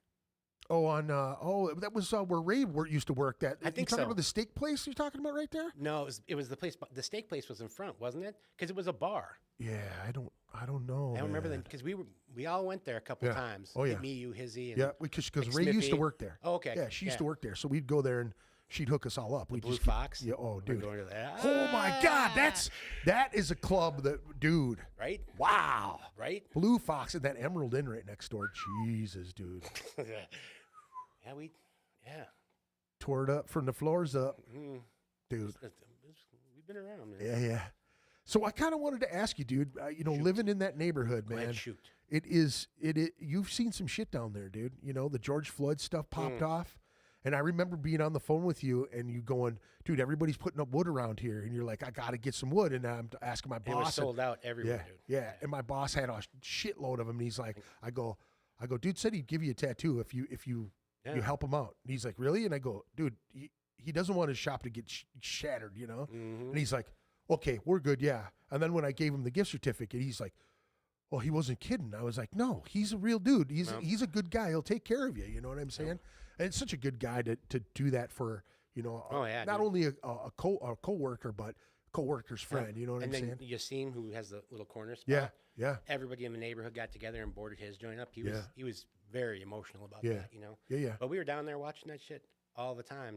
I mean, you told me stories about, you know, like chasing people off. the dudes, we had those 2 trucks come. Yeah. And a bunch of kids in there. Where all the fucking bitches at? Yeah. You know? Yeah. And Wayner fucking looks like the front seat. Right. You know? It's just like, Yeah. if you don't belong, don't belong. And everybody was just kind of like, you know, posting up. Yeah. And Now that had to have been. No, you said you seen guys stealing shit right out of the pawn shop windows and driving down the street with them. And dude, people were coming out of Target. yeah, So the spot where you guys had all that shit, that was not burnt down yet. yeah, So it was right. across the street. Yeah. Yep. So everything over there, people were like wheeling carts with TVs and shit to cars with Wisconsin plates and all this other bullshit, dude. And the only people that were really taking stuff, and this is, you know, people can cry about it, do whatever, say whatever they fucking want about it. Yeah. We were right there. We were watching the shit. We were in it. You know, people were going after the homeless, you know, the people in the encampments and shit. Feel how you want about that. Cool. Yeah. But they were going in and taking like toilet paper and shit they need. shit, like pillows and sleeping bags and shit like that. Right. And everybody else, you know, Just whatever the hell they taking- cartons of cigarettes and stupid dude. shit. Yeah. You know, How many you need that how many cabinet. liquor stores got broken into? How many people died in those burning liquor stores? Too? There was Wasn't it few, that's wasn't kind it? of a folklore thing. I don't know that anybody died in like the liquor store right there on the corner. I thought there was- I liquor. thought There there was was at supposed to least be one one. in the basement or some shit. Oh, Yeah. okay. And that was supposed to be somebody I think that broke in and went downstairs to look at shit. Ah. But I mean, most of the shit just got busted and burnt up. 'Cause, you know, Yeah. that's what happened. You know, there was a lot of cool little spots in that block. You know. Yeah. Well, it changed the attitude on that whole street. There's a bunch of shit that was on that street that was really dope. Right. That we're just not going to have back. Right. And Uptown's not the same. Hasn't been. No, and it's not going to be. Right. But that's a different thing when you actually look into what happened there. Right. Same thing that's going on Lake Street and stuff with, and it's a bunch of city bullshit. Right. You know what I mean? Right. So getting into that's pointless. Now, but a lot of that stuff started back with the Kmart shit, right? When that all started too, and that's pre-COVID shit, right? Or like right around that time, it or was something. big. Everything's the beginning of COVID. Okay. Yeah, that's Yeah. when everything was going on and stuff like that. And that was a whole different thing too. You know what I mean? Yeah. Because there were people telling other people about that shit like months before it happened here. Right. You know, I've talked to you about that stuff. Yeah. Like Yep, that's how I had all those masks. Somebody Yeah. told me about it. Yeah. And like, be careful. So I had, and Johanna thought I was crazy and stuff. And you know, I was telling everybody like, get up. You know, Right. remember the shop was closed for. Yeah. We had everybody. All of us got sick for like a week and a half, Yeah. and we were closed. Yeah. The shop was closed. Yep. And pretty sure that's what we got. Yeah. Like, and then we ended up getting it again later on. Yeah. And we were closed for 2 months, I think, Yeah. before they would let us open. And then we had to spend all this money on air and Dude. like getting air filters, like the K16s and all that stuff at each station, and have people sign in, do a temperature check, Right. masks, all that shit. I remember. I came down there during that. I remember that. That was chaos, dude. It was. Think and it about was that, everywhere. though, bro. All the crazy shit, dude. We seen the invention of the computer, Apple IIe, right? You know what I'm saying? That those computers. We played with those first computers. We saw the internet. We saw what you know. We seen Fried ice cream. We saw fried ice cream, dude. Yeah, Old Mexico is the first place I ever saw that. Fuck yeah, dude. Fried ice cream. The clapper. We saw the clapper That's get true. invented, dude. That's We right. saw fucking all that wacky shit. Yeah. We saw all the fucking real shit. And dude, we've been through wars. Yeah. We were like some of the last folks who have been. Yeah. You know, we've been through wars. Yeah. The X-Gen fucking folks. Kind of We've seems been like through- we're headed we've to had a- another we've had one a- now. We've had a pandemic. Yeah. You know, we've had all the fucking wiener touching and weird stuff in politics that nobody had before. We've seen some shit. Now, Assassinations. dude, how It's been about great. that shit? How crazy is that shit right now? How you know what is crazy for me is to watch all those dudes that have been sucking that orange carrot the whole time. You know what I'm saying? And we don't have to get all super political about things, but to watch people backpedal, like, well, there's no proof. There's no proof of this. There's no proof. What are you talking about? Okay, you've looked through Somebody- some of the photos I've looked and shit. through dude. I've How looked through fucking disturbing is that shit? Well, I'm saying this is what's crazy to me. You can't now. We talked about it when we had the beer bust here, right? Now, the guy's a perfect motherfucker to fit in with all these rich pricks, right? A perfect plan, right? Hey, you're one of the guys. Hey, guess what? I can get bitches. Yep. You can't tell me that even in the lower levels of local music, if you were a guy who was pimping, who was able to get chicks for bands that came into out of town, we're just using this as an example. Yeah. Jay is the guy who, you know, hey, That's not Jay. you know what I'm saying? Hey, the guys coming in from Iowa, can you hook these guys up? Yeah, I've got 4 or 5 girls that like, and I'm not saying underage, I'm just saying girls in general, okay? You're the guy. So that guy, those dudes go back to Iowa and they tell all their friends from Iowa. You get a band that comes from California, you hook them up with a fine ass chick. They have their fun, they do their thing, they go back. If you're the guy that can do that for people, nobody's going to tell on you. Nope. Everybody's going to allow, and it's going to get nastier. And then imagine if that guy records everything Right. and has proof of everything. So Right. what does that guy have more than everybody? Balls. Right. He's got everybody by the fucking Right, balls. right. And that comes from what? Dude, you see place. those transactions with some of those people where there's no big things, but there's these large gifts, like this huge fucking condo in New York from Wexler and all the shit. Like, I've been paying attention a lot, dude. I've been, you know. So when you get into that, doesn't it open your eyes to a bunch of the shit you would have never thought about before? What it does, it just solidifies my thought that everything's a farce. Everything is a lie. Everything is a mirage. Everything's subterfuge. It's hard to maintain thinking that something matters, You know, right? this right here. I'm looking at this while this motherfucker's doing all that, but you're paying attention to this hand wiggling back and forth where all the shady shit's going on. But again, I go back to that. You got a guy who's willing to get all these girls for all these people, and they have high money. It's like Heidi Fleiss, dude, right? She ain't gonna tell nobody. She's making hand over fist money with girls that she knows who are probably prostitutes anyway, right? And she's just going, hey, I know a famous guy, right? Yep. How many girls do we know now? And we don't have to say any names, but how many girls do we know that are star fuckers? A ton. Yeah, gangs Friends of of ours that Yeah, are star gangs of 'em. fuckers that have done it for years. Yeah. Okay. Now, I brought this up when we were sitting here. All of the bands that we listened to from back in the day, from the 60s on the way up. Oh, yeah. If you look at their past, you're probably going to want to not listen to them again because every one of them were fucking underage girls. And I'm not giving anybody a pass or anything No, like no, that no. because times were different back then. No. But there were sets of women who did that as a I think what the difference is too with what's going on right now with all that stuff is that you have people trying to portray one thing yes, and committing all these things with actual proof, photographic right, proof. right. And if you're not what people say you are, let it be seen. Don't have it redacted. Don't just today they redacted a bunch of shit and removed things in photos because it implicates a certain person. Right. And why are you doing that if You're not guilty. if you're not guilty? Right. For all you guys. But it brings us back to the source of that whole thing. Like you have somebody that used to be part of a group that is from another country. Right. And this other country now has all these other countries and people in power by the fucking cojones. Right. And that's a big fucking thing. That's why we don't have free education here. Wow. We don't have a lot of things that other places have Right. that we give our tax money Right. to Right. that we probably shouldn't be, For sure. but we're backing things. And now we are actually occupying a certain place over there as of today with Right. 32,000 people on the ground that they called peace police. Right. What are you doing? There's nothing left. It's all gone. Right. And that's the thing that people, after it's done, people are outraged about these things. Right. And it's done. Right. While it was happening, you didn't say a fucking thing.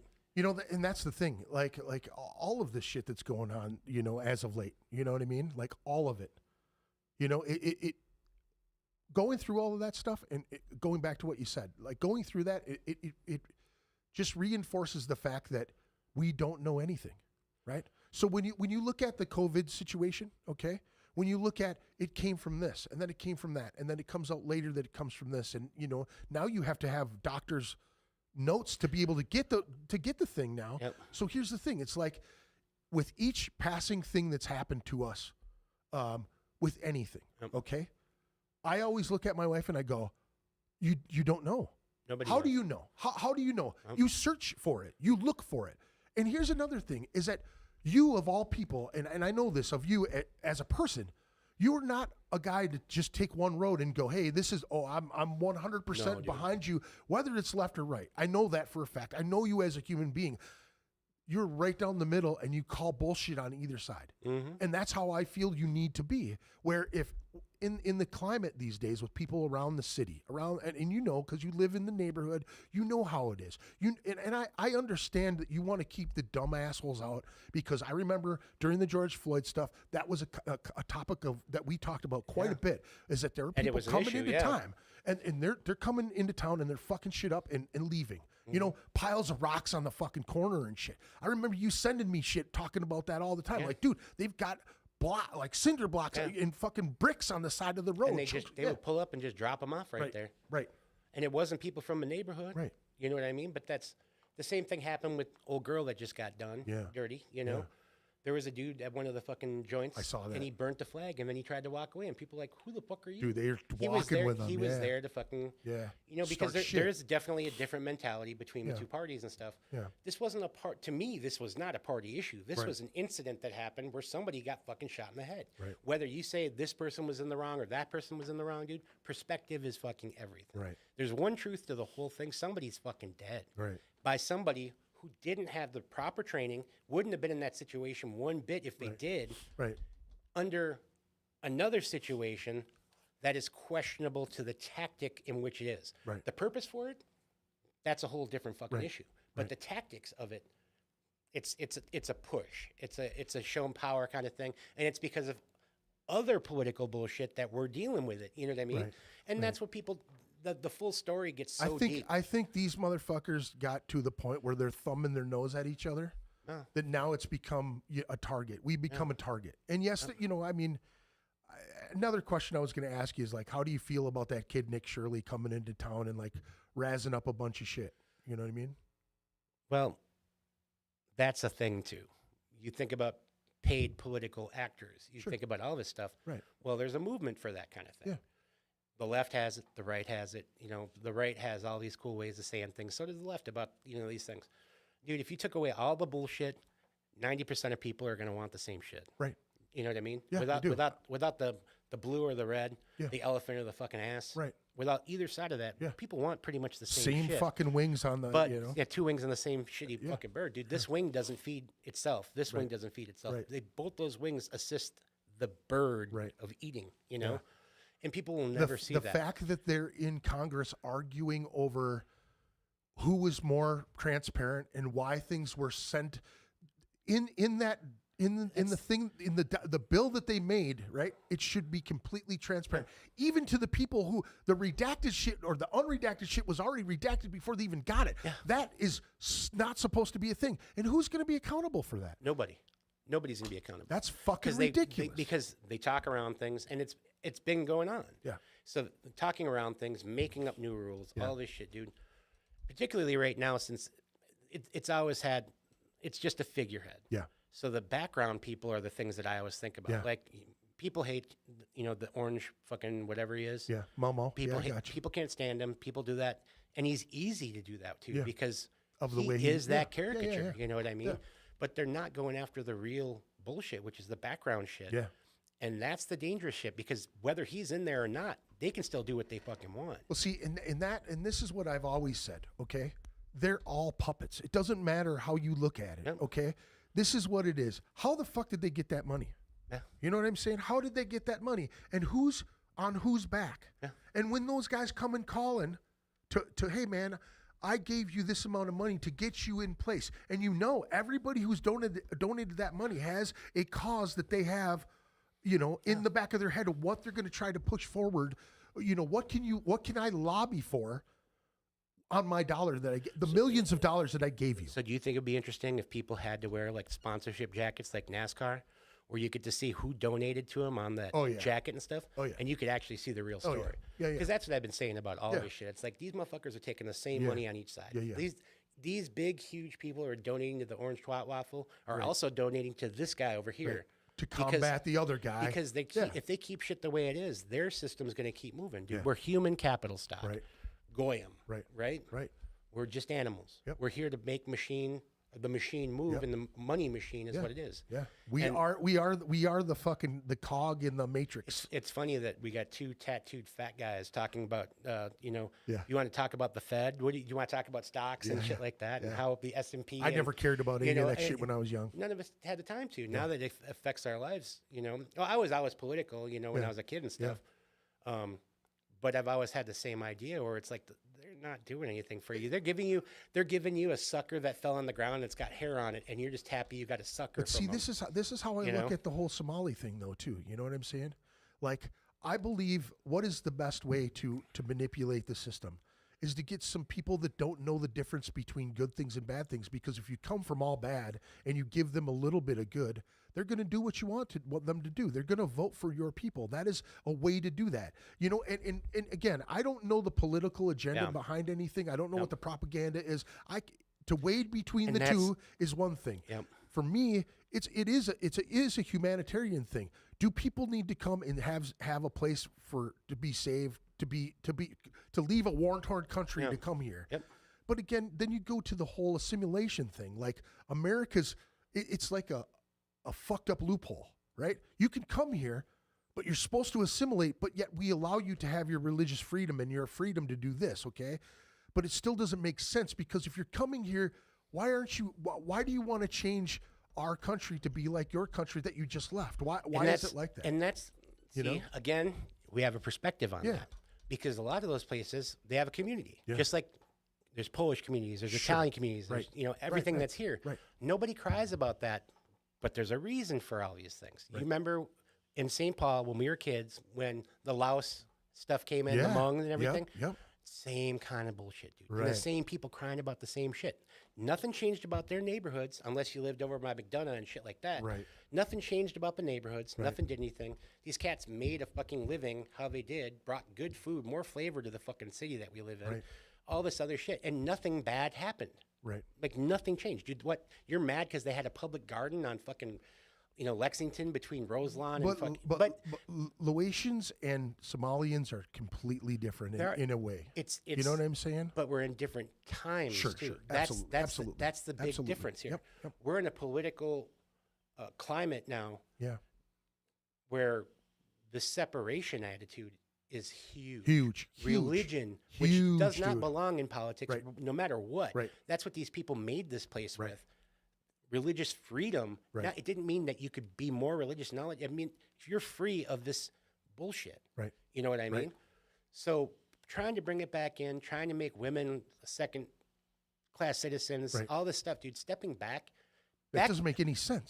backwards never worked. Dude. No. Moving forward, trying to figure out all the bullshit that we have in front of us, Right. and working together. Or because- learning from the mistakes you made exactly, years ago. Exactly. Right. All these weird things going on, and like you said, when you look at like the biggest frauds, have you looked and seen what's happening in other states that are red where the same shit happened? And unfortunately, it's not Somali folks. Right. You know what I mean? The Sure. same kind of fraud, Right. the same Right, bullshit. right. But the political use and the political stance for this, you have a group of people who can sometimes come off culturally as non-bendable, non-understanding. There's a whole hatred of Muslim, even though that's what the religion kind of came from. Right. When you look at the story, it started Sure. in the Middle East. He wasn't a blonde-haired, blue-eyed, fucking Right. bearded Right, dude right, that you right, fucking saw. right, He had right. hair like wool. He had Right. bronze skin. Yeah. Dude, that motherfucker was Middle Eastern. Right. You look at like the Jewish relation. You look at all this fucking stuff. Yeah. That dude's fucking from Iraq. Right, That's the right. the country he would have been from. Right. You know what I mean? Right. So Different features, you're- completely like our different math, features. our fucking sciences, everything really fucking born in the Middle East. Dude. Right. It was the mecca of a lot of these things. Right. Well, when you're an imperialist country and you want to have all these things, you invade, you take them, you do all these things. Right. That's how it's been. There's no getting around that. Violence is caused. That's the creation of Sure. fucking these huge societies. Sure. There's always been violence, in my opinion. Yeah. I'm not a historian. No, I think that you look at war in general, it's a lot of it's been started over religion. There's no doubt about it that Christianity's killed more people than any plague in the fucking world, dude. You know what I'm saying? There's a cool YouTube channel where they show music to tribe people, like Yeah. play music for Yeah, them, yeah. for like real tribe people, and they did war pigs, Yeah. and these dudes are like, oh, listen to him. He's like telling it how it is. This is how we're living. This is really happening, and they're getting emotional and shit. And you're like, whoa, because these guys have never heard fucking Right, Black Sabbath, right. and they hear this song and they're like, It he's transcends, he's yeah. in pain. Yeah, Like yeah, he yeah. sees this Yeah, yeah. happening and he Yeah, knows it's bad. Yeah. He sees what people, and that's the truth, dude. Yeah. And ever since I heard us called human capital stock, Yeah. it was the most alien thing I'd ever heard on TV. Yeah. And then you couldn't find it again. Yeah. Because it is like a really crazy thing to be called. the And truth, that's what man. we're referred to as. Yeah. Because so religion's kind of like the tool to push things. It's another tool to push things in a different direction. Yeah, it's control. The- That's what the- it is. Control. The fear, the xenophobia and shit of other cultures and shit. Yeah. Dude, that's been here forever. We just have somebody that's on a soapbox with a fucking megaphone crying about it right now. None of these people who are crying about it have this affect their lives really. Because the tax money wasn't going to them. It wasn't helping their neighborhoods. It wasn't doing anything. Right. It is going to the Middle East and to Africa, but Yeah. not for the fucking reasons you think it is. Yeah. You know what I mean? Our tax dollars are doing a lot of crazy shit that we have no idea about. And as long as you keep throwing this fucking food to all the fucking monkeys on the ground, keep throwing peanuts to all these motherfuckers. Right. And every monkey has a peanut. And as soon as you stop, because they see the gorillas getting your peanuts, they're going to bitch about the gorillas. Yeah. And they're going to start fucking getting I riley and think shit. you probably could have used a different animal. Fuck. I didn't even fucking think of that shit. God damn it. I just fucking. Matt says Lamigra, and then Yeah. he says sheeple. Thank you, Matt. I appreciate it. I can't dude. believe I just did that. You did. You did. You were And now I totally canceled. wasn't. I'm canceled I know, now. I know. I'm too old to be canceled. I don't give a fuck. Well, And I don't mean anything bad yeah, about I it know. either. I know that. I know But that. that's Yeah. what people are doing right now, and they're using us really well, dude. Well, and if you think about it in a monkey analogy, regardless of We're bad monkeys without all the hair, dude. dude, Straight big up. time, big Look time. at you. You're a gorilla. I'm a for silverback. sure, You are. for sure. mean, that's what we are. For serious? You Yeah. know? Oh yeah. Oh, Yeah, dude. Oh, yeah. And that's just what it is. I dude. got up to go to the bathroom and I heard you get up to it at the same time. I was like, oh. Yep. And all the skinny guys are chimps. You know, those skinny white guys, albino chimps and shit. That's what it is. A couple Reese's monkeys and shit. You see that Provoscis monkey with the big fucking nut nose and shit? What, the bonobo? Yeah. Fucking, awesome, yeah, dude. Don't invite him to the party. The Carl The Malden. Carl Malden, dude. Yeah, come over here, butt chin, do a fucking fat gecker. Yeah, that's hilarious. Was that what Family Guy when he invited Carl Malden to the party? I didn't know you were going to be here. Yeah. You invited me. Yeah. He's got the rolled straw and shit like this that. big? Yeah, it's just Huge, dude. oh my god, dude. That's a true story. We've seen that. Dude, fucking for real. All right, let's listen to a couple tunes. We got Red Vinter again. Their show, the Syncfest 2.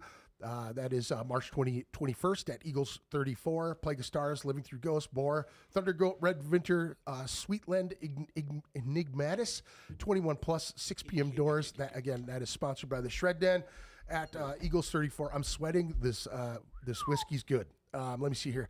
We've got Red Vinter, Plague of Stars. Again, I put this out here. So Plague of Stars, we're playing the Shift song off of their album Extinction. Episode 301 is what I could find for the last Plague of Stars. That was a good one too. I don't know if Will was, I think it was a vocalist that didn't make it on there that last time. I've seen Will on the show as early as 2018. Aaron Lanick has been on there as well, their bass player. Neil Pruitt, he's got a ton of different projects as well. He is in Apothic. He's doing Plague of Stars. I think there's a couple more bands that Neil's doing. Let me see here. Frodo Caulfield is doing Echoes of the Fallen, Plague of Stars. I think he has one other project as well. These guys are like, these bands are all like a poly relationship with They each do. other. Dude. It's really fucking ridiculous crazy, because they're amazing. I know. Amazing bands too. You know what I mean? Like different. This is, I have it written down here too. It's I have this because I want to give love, and I say this right here. It says, give love to the transition of singers and styles, and how the bands from, like, Aaron plays drums in all these different bands. Will plays guitar and drums in a couple different things. You know what I mean? How the fuck do they keep it all straight, dude? Like, Yeah, you're I'm not going playing into this. Yeah. Oh, wait. Oh. Yeah. Oh, shit. That's you know? yeah. That was song 3. You know what I mean? Like, that's got to be hard, dude. And just giving them. I wonder if like schizophrenia would come into play. Like, ADHD? you could. Well, I got the ADHD. Right. But I'm shit with that. Yeah. But I'm saying, like, think about that. Like, oh, here comes Billy. Right. Like, you know. Yeah. Fuck, Yeah. dude. Yeah, so much, man. And and I did say this earlier, and they admitted it All I on can the do is last sweat. podcast was that they're a bunch of incestuous whores with the bands. They all play in each other's bands, do all that. So we've got Red Vinter, we've got Plague of Stars, and we've got the brand new Infuriate, Path of Destruction, off their new record, Scourge of Humanity, World Funeral. I'm going to be releasing soon. The last episode they were on was 277.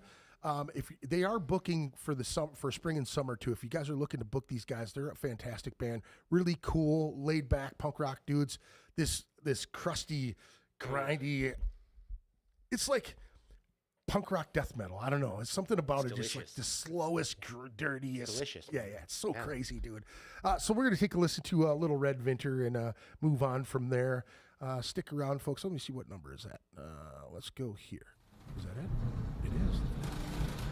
Listen, folks, I'll be back.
Hello? There we go. There we go. There we go.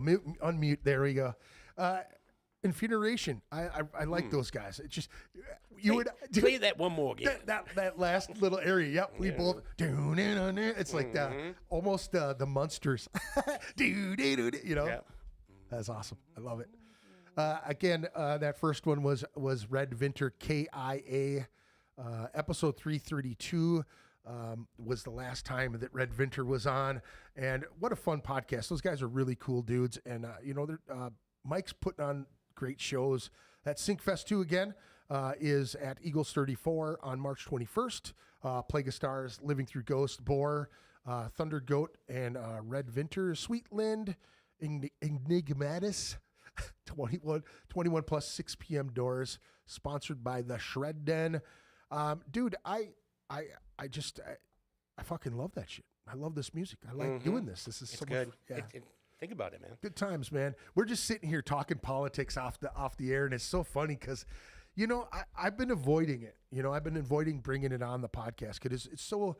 Honestly, man, It's volatile. I'm not educated enough. Okay, you know, I try to stay in the know on a lot of different things, and I try to look at different angles, right? And I really try to see. Here's the thing, like what I noticed, you know, in this go round with the orange guy, right, is that I'm snoozing people and I'm not deleting them, right? And we talked about this echo chamber, the algorithm. Like when you like one thing, whether it's right or wrong, okay. So you believe that it's morally wrong to shoot the people that were shot and killed in Minneapolis, right? We all know that it's morally wrong, regardless on what side. Whether people should have been there, they should have been there. Whether fucking I should be handling things, you know, we understand that it's wrong for people to die, right? Most of us. Yeah. You know, But it's also perspective. right? Perspective, and it's such a clouded thing right now. And I think that that we're so lost in the separation. Well, you know what I'm saying? How do we get past the point of not? That's a tough one because you're getting into like demographics and social sciences and stuff like that when you start entering that, because you will notice like there is a fear and more of a higher range of, I guess, conservative attitude and stuff like that when you start getting to the outer rings. Sure. You know? Yeah. Well, why is that? You know, is it like, you know, like I remember the last time he was here, people were like, we're the forgotten Americans. It's like, nobody forgot you, motherfucker. You moved to the fucking sticks. You don't like people. Right. So you've been standing out here acting like we didn't invite you to the party. It's been an open door fucking party, dude. It's free for all. Right. You just don't think like you belong here. That's not anybody's problem, dude. Yeah. So that separation is the first thing, really. Right. You know, when you make people think like a whole group of people are like, when you get down and start looking at real numbers and stuff, and it's hard now because earlier you were talking about getting information, going to these people. Yeah. Dude, it's a very different thing. You're seeing different numbers from a different group of people now. Right. So what's real now? So reality is a completely different thing, dude. What was it called? Alternative facts. Right. Dude, really? Yeah. Like, my perspective is like, okay, man, like, that's 4-Pac right there, right? Yeah. Is that 4-Pac on the wall? Right there? Is that 4-Pac? I'm going to say that's 2-Pac, okay? Right. It's him. Yeah. But people are like, no, it's not. I'm like, yes, it is. I just said so. Yeah. Believe that. You know what I mean? There's this whole thing. Not only that, but being able to monopolize the propaganda machines, which are the media all around. Well, look on either side. And we sound super old when we say this. Look who runs the media. It's always been the same shit. Right. Who runs the media is whoever has the loot to do it, and whoever is favorable. Yeah. So it's like it feels like a football game or something where it's like, all right, you lost last year, we're gonna win 2 years. This time you get 2 years. Right. Right. You know, but we're all gonna give them the same shit no matter what. You guys got the crumbs ready? We're gonna throw the crumbs. These motherfuckers watch them cheer. Right. It's fucking Rome, dude. Right. That's why they built the Colosseum. They had unrest. They had all this shit. So you had these political folks say, hey, man, we're going to give them a spectacle, and we're going to get their minds off all this shit. Yeah. This is another fucking thing, to get minds off stuff. Yeah. And there's definitely, you know, it's like you seen the Halloween costume of, like, conservative male from the suburbs afraid to come into town, you know? You're not saying anything about anything but that particular situation. Right. Really, you know what I mean? It's Right. like, yeah, dude, cool. You know, you're a 2A guy. You and I had a conversation though, man. You know, during this whole thing recently. Yeah. And you said something to me that really made a lot of sense. Like being in that neighborhood and supporting the people, your neighbors, your true neighbors. Being you know? a part of your community. You said a couple things. First, you said, you know, seeing it on TV is one thing. Being in the middle of it, It's a whole different. walking from your job to your home, which is, you know, a few blocks, 6 blocks, 8 blocks, whatever it is, right? 4 blocks. So Total. Yeah. as you're walking and you're describing it to me, you know what I mean? You're saying, dude, there are people walking with candles on every block, dude. The whole neighborhood It was is lit up. insane. Yeah. I mean, it was. Yeah. It was emotional, Right. Because people Right. in my neighborhood, dude, there's people collecting on corners, not on major streets. On Yeah. major streets, there's tons of folks. Yeah. But just candles in front of houses, shit Yeah. like that. Yeah. And I was like, you know, I got goosebumps right now. Yeah. But that's it. You know what I mean? And you go further out, and motherfuckers don't even want to know you. Right. Like there was no sense of that. Right. And it's kind of getting. That was a weird thing about Minnesota and Minneapolis in particular, especially after George Floyd. Yeah. It forced a lot of people that wouldn't have to. You Yeah. know what I mean? Like Yeah, now yeah. they are. They're talking to their neighbors. They're trying Yeah. to figure out what's going on. Yeah.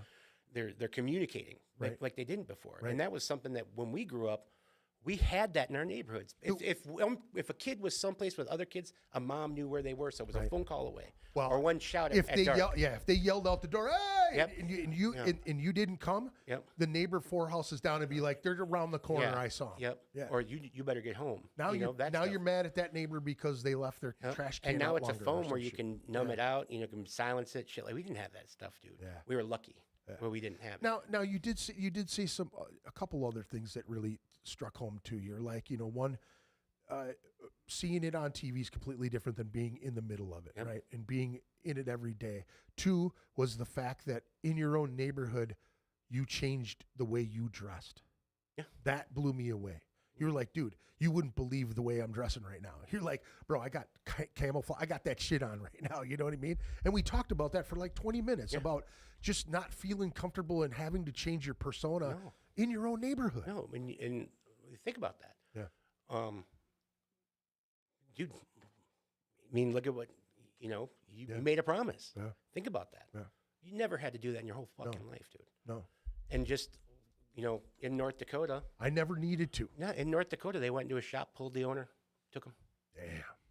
Got wife and kids, all that. Right. They just took him, you know, Mhm. on his way, doing the work to do it, Yeah. like in the process. Yeah. And they just still picked him up. Dude, if you're trying to do it right, Yeah. There should be leeway on that. there should be a way Yeah. to finish what you started. For sure. Especially when you're on, they know where you are, all this stuff, and you're actually contributing to a Yeah. community and doing that. This is a different thing. And like, you know me, dude, I'm like, F everybody, you know, poverty sucks, go for self. Yeah, You yeah. know what I mean? Yeah, Really. Yeah. But No, people- just about the hustle, like being in the middle of it. And it's a hard thing to see how it is. You can either ignore it or see it. Right. You know what I mean? And this isn't a sports team, dude. No. Like, think about sports teams. Think about how much people love football teams. Yeah. Dude, they built it in Minneapolis. Our tax dollars kind of went to that, kind of to help. I don't have any free seats. Right. I don't get a fucking, you know, like a Jersey. jersey. Yeah, I don't get a yeah. fucking free helmet or anything. Yeah. Nothing. I got to pay exuberant amounts to go watch people lose. Right. You know what I Right. mean? And it's the same thing with this shit, dude. You people keep thinking that they're gonna actually do something for you, and they haven't. No. They've done nothing for. No. You know, they, like I said, they'll throw you a bone. Like the only thing, like this big beautiful Bill, that's gonna be his cellmate. Hopefully, at some point, you know, like who's your cellie? Big beautiful Bill, Right. You know, Right. A good belly, good cellie sleeps on their belly and shit like that. You know, Yeah. But that's part of like the whole thing, and it's a clown show kind of now. Yeah. And you know, it probably always has been. It's Yeah. just that we're paying attention to it, and this is happening during our lifetime. Well, no, you said it before. Like nobody back in the day when we were young stood up on a fucking pedestal with a bullhorn and yelled and screamed, No. "I have a small orange carrot." You know what Yeah, I'm saying? yeah. Nobody's done that. No, and the person who would do that never had a cheer squad that's half the fucking country. 30 million people that are going, yeah, for the fucking tiny carrot, 4 inches of orange steel. Right. You know? Right. Nobody was doing that. Right. And nobody. Yeah. Now I want to get back to because there was one last thing that you hit with me on talking about the neighborhood and going through it. And that was the fact that, people were mobilizing. People were trying to coordinate things with each other, and being who you are in the community, man, people reach out to you. Things, things get said. Having a street shop, the street comes in. Those rumors, those things come in and out of the shop. I've been there on 7th Street with Randall and all them cats, and you saw and heard so much coming in and out of there. Now, in the middle of all this, you said something that really just rang home, and that was the fact that I'm this age. Back in the day, and we've talked about this earlier in the podcast, that you would be one of the first people down there. You would be one of the first people in the middle of it. And you're like, you know what? I'm older now. I can't afford to lose all these things that I've worked so hard for in this neighborhood, even though it's my neighborhood. Yes, I want to be a part of it. Yes, I want to protect my neighborhood. But you're like, I can't get involved. I've got too much to lose. And I think that a lot of people, and again, I brought this up on another podcast. I was attacked over it. I was attacked this week over some other shit. Over somebody that I was connected to, who was connected to an abuser, right?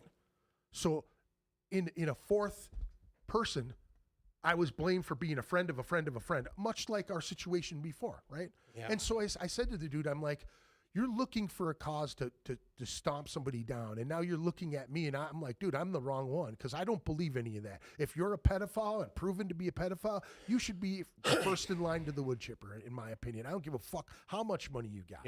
If you've abused a woman or children in that fashion at all, to take something that isn't yours and destroy their life for an exorbitant amount, the rest of their life, they're fucked for the rest of their life. You know what I'm saying? But dude, that's why when they're in the joint, that's why those people only get the time. When people are on free time, they're the ones that got to come out when everybody's locked down. Right. And they have to clean. They have to do all that shit. But they're never in Gem Pop. Right. They're always there hanging out with the fucking snitch in the quad. But that is the thing that hit me, dude, was because people have asked me why I haven't used my platform for this political shit that's going on.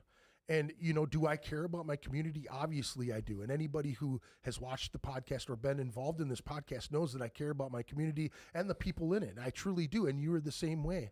But that's what rang and resonated with me, was that I'm to an age and I built this thing, all myself. Jordan helped me. We did this together in the early days, but I'm the one who's here every Friday. You know what I'm saying? And it's my name on the line with this. You know what I'm saying? Dude, and if I get the wrong information and I put it out there and I'm a fucking idiot, you know how fast people are to turn on you. You know what I mean? And that's what happened. Like, because I liked a Nick Shirley fucking thing, because I want to pay attention to both sides of a situation. You know what I mean? The dude sends me a picture of that. And I'm like, and? Yeah. Oh, you do this bullshit. You're just, you're supporting racism. You're supporting, and I'm going, dude, no, I'm paying attention. And if you're being fucking shitty to me because I'm paying attention, I'm like, dude, I've supported you in your bands. You've been on my show. You know who I am. Again, it's perspective, right? Exactly. Yeah. Exactly. And it's very different right now too, because there's virtue signaling. There's a lot of things that are going on, and we're older. Yeah. So we have a different sensitivity to things. And there are things that are purely socially fucked. Right. Like, you and I were just talking about that, dude. And I was just like, fuck around, find out, Sooner or later, shit like that, soapbox motherfuckers, no matter where they come from, get it. Right. And Which is so sad, because honestly, he's such a talented, good human being, but and he's fighting for causes, right? But you can't, in my opinion, and what I've learned at 53, is that you can't project your fabric or moral fiber or the lack of morals on people. Like, I can't go, Jason, you don't see the same way I do, and then lay it all out for you and expect you to be exactly like me, because you didn't live like me. We are kindred spirits. We've seen a lot of the same shit, but we've bonded over things that nobody will ever know. And this is and like how it affects, like, where I come from versus where you come from now. Yeah. Dude, like I said, 20 years ago, you'd be someplace different than where you are now. Right. You know what I mean? And it does contribute to what we have. I built what my existence is, and a machine that helps other people like make a living. Like, I have people who depend on where I am for a living and a lifestyle, It doesn't just affect you if you make that decision. No, and You know, personally, I'm always standing for what I think is right and stuff like that. The shop is neutral. The shop is Switzerland, and our See, clients, that's how I feel our like this is clients, too, all you this know? other stuff like that. You know what I mean? Like I said, we have family people that will say stuff to me, and I'll be like, come on, dude. Yeah. You know, we just don't see it the same. Yeah. Love you. Yeah, you know yeah. what I mean? And that's funny there was- because we talked about that too, you know, Yeah. like brothers, you Yeah. know what I mean? Like you said, I think I pissed him off and he said the same thing. But Yeah. you were like, man, I love that motherfucker. And I was like, dude, it ain't even like that. Yeah, I'm no. like, here's the thing is that people don't understand. And I've had people come to me and go, damn, Jason seems like he's really political right now. And I'm like, dude, he's in the heart of it. How could you not be political? How would you? I mean, I don't understand how you cannot keep your finger on the pulse of all this shit that's going on. We are on the precipice of war right now on every angle. On every fucking angle. And it's financial. It's people pulling strings that that we're not even looking at. There's people that look at the situation and blame one guy when it's the people that are behind him. Exactly. The whole facade of all these this shield of money Yep. that nobody knows. Yeah, They say, okay, he's affiliated with this corporation and this corporation. People want to blame the puppets instead of the puppeteer. Right. And that's how it's always been. You know what I mean? But right now, what's happening has been in movement since like the 70s, really. And if you look and study all this shit, it's started with deregulation of insurance. Right. And purely political talking about that.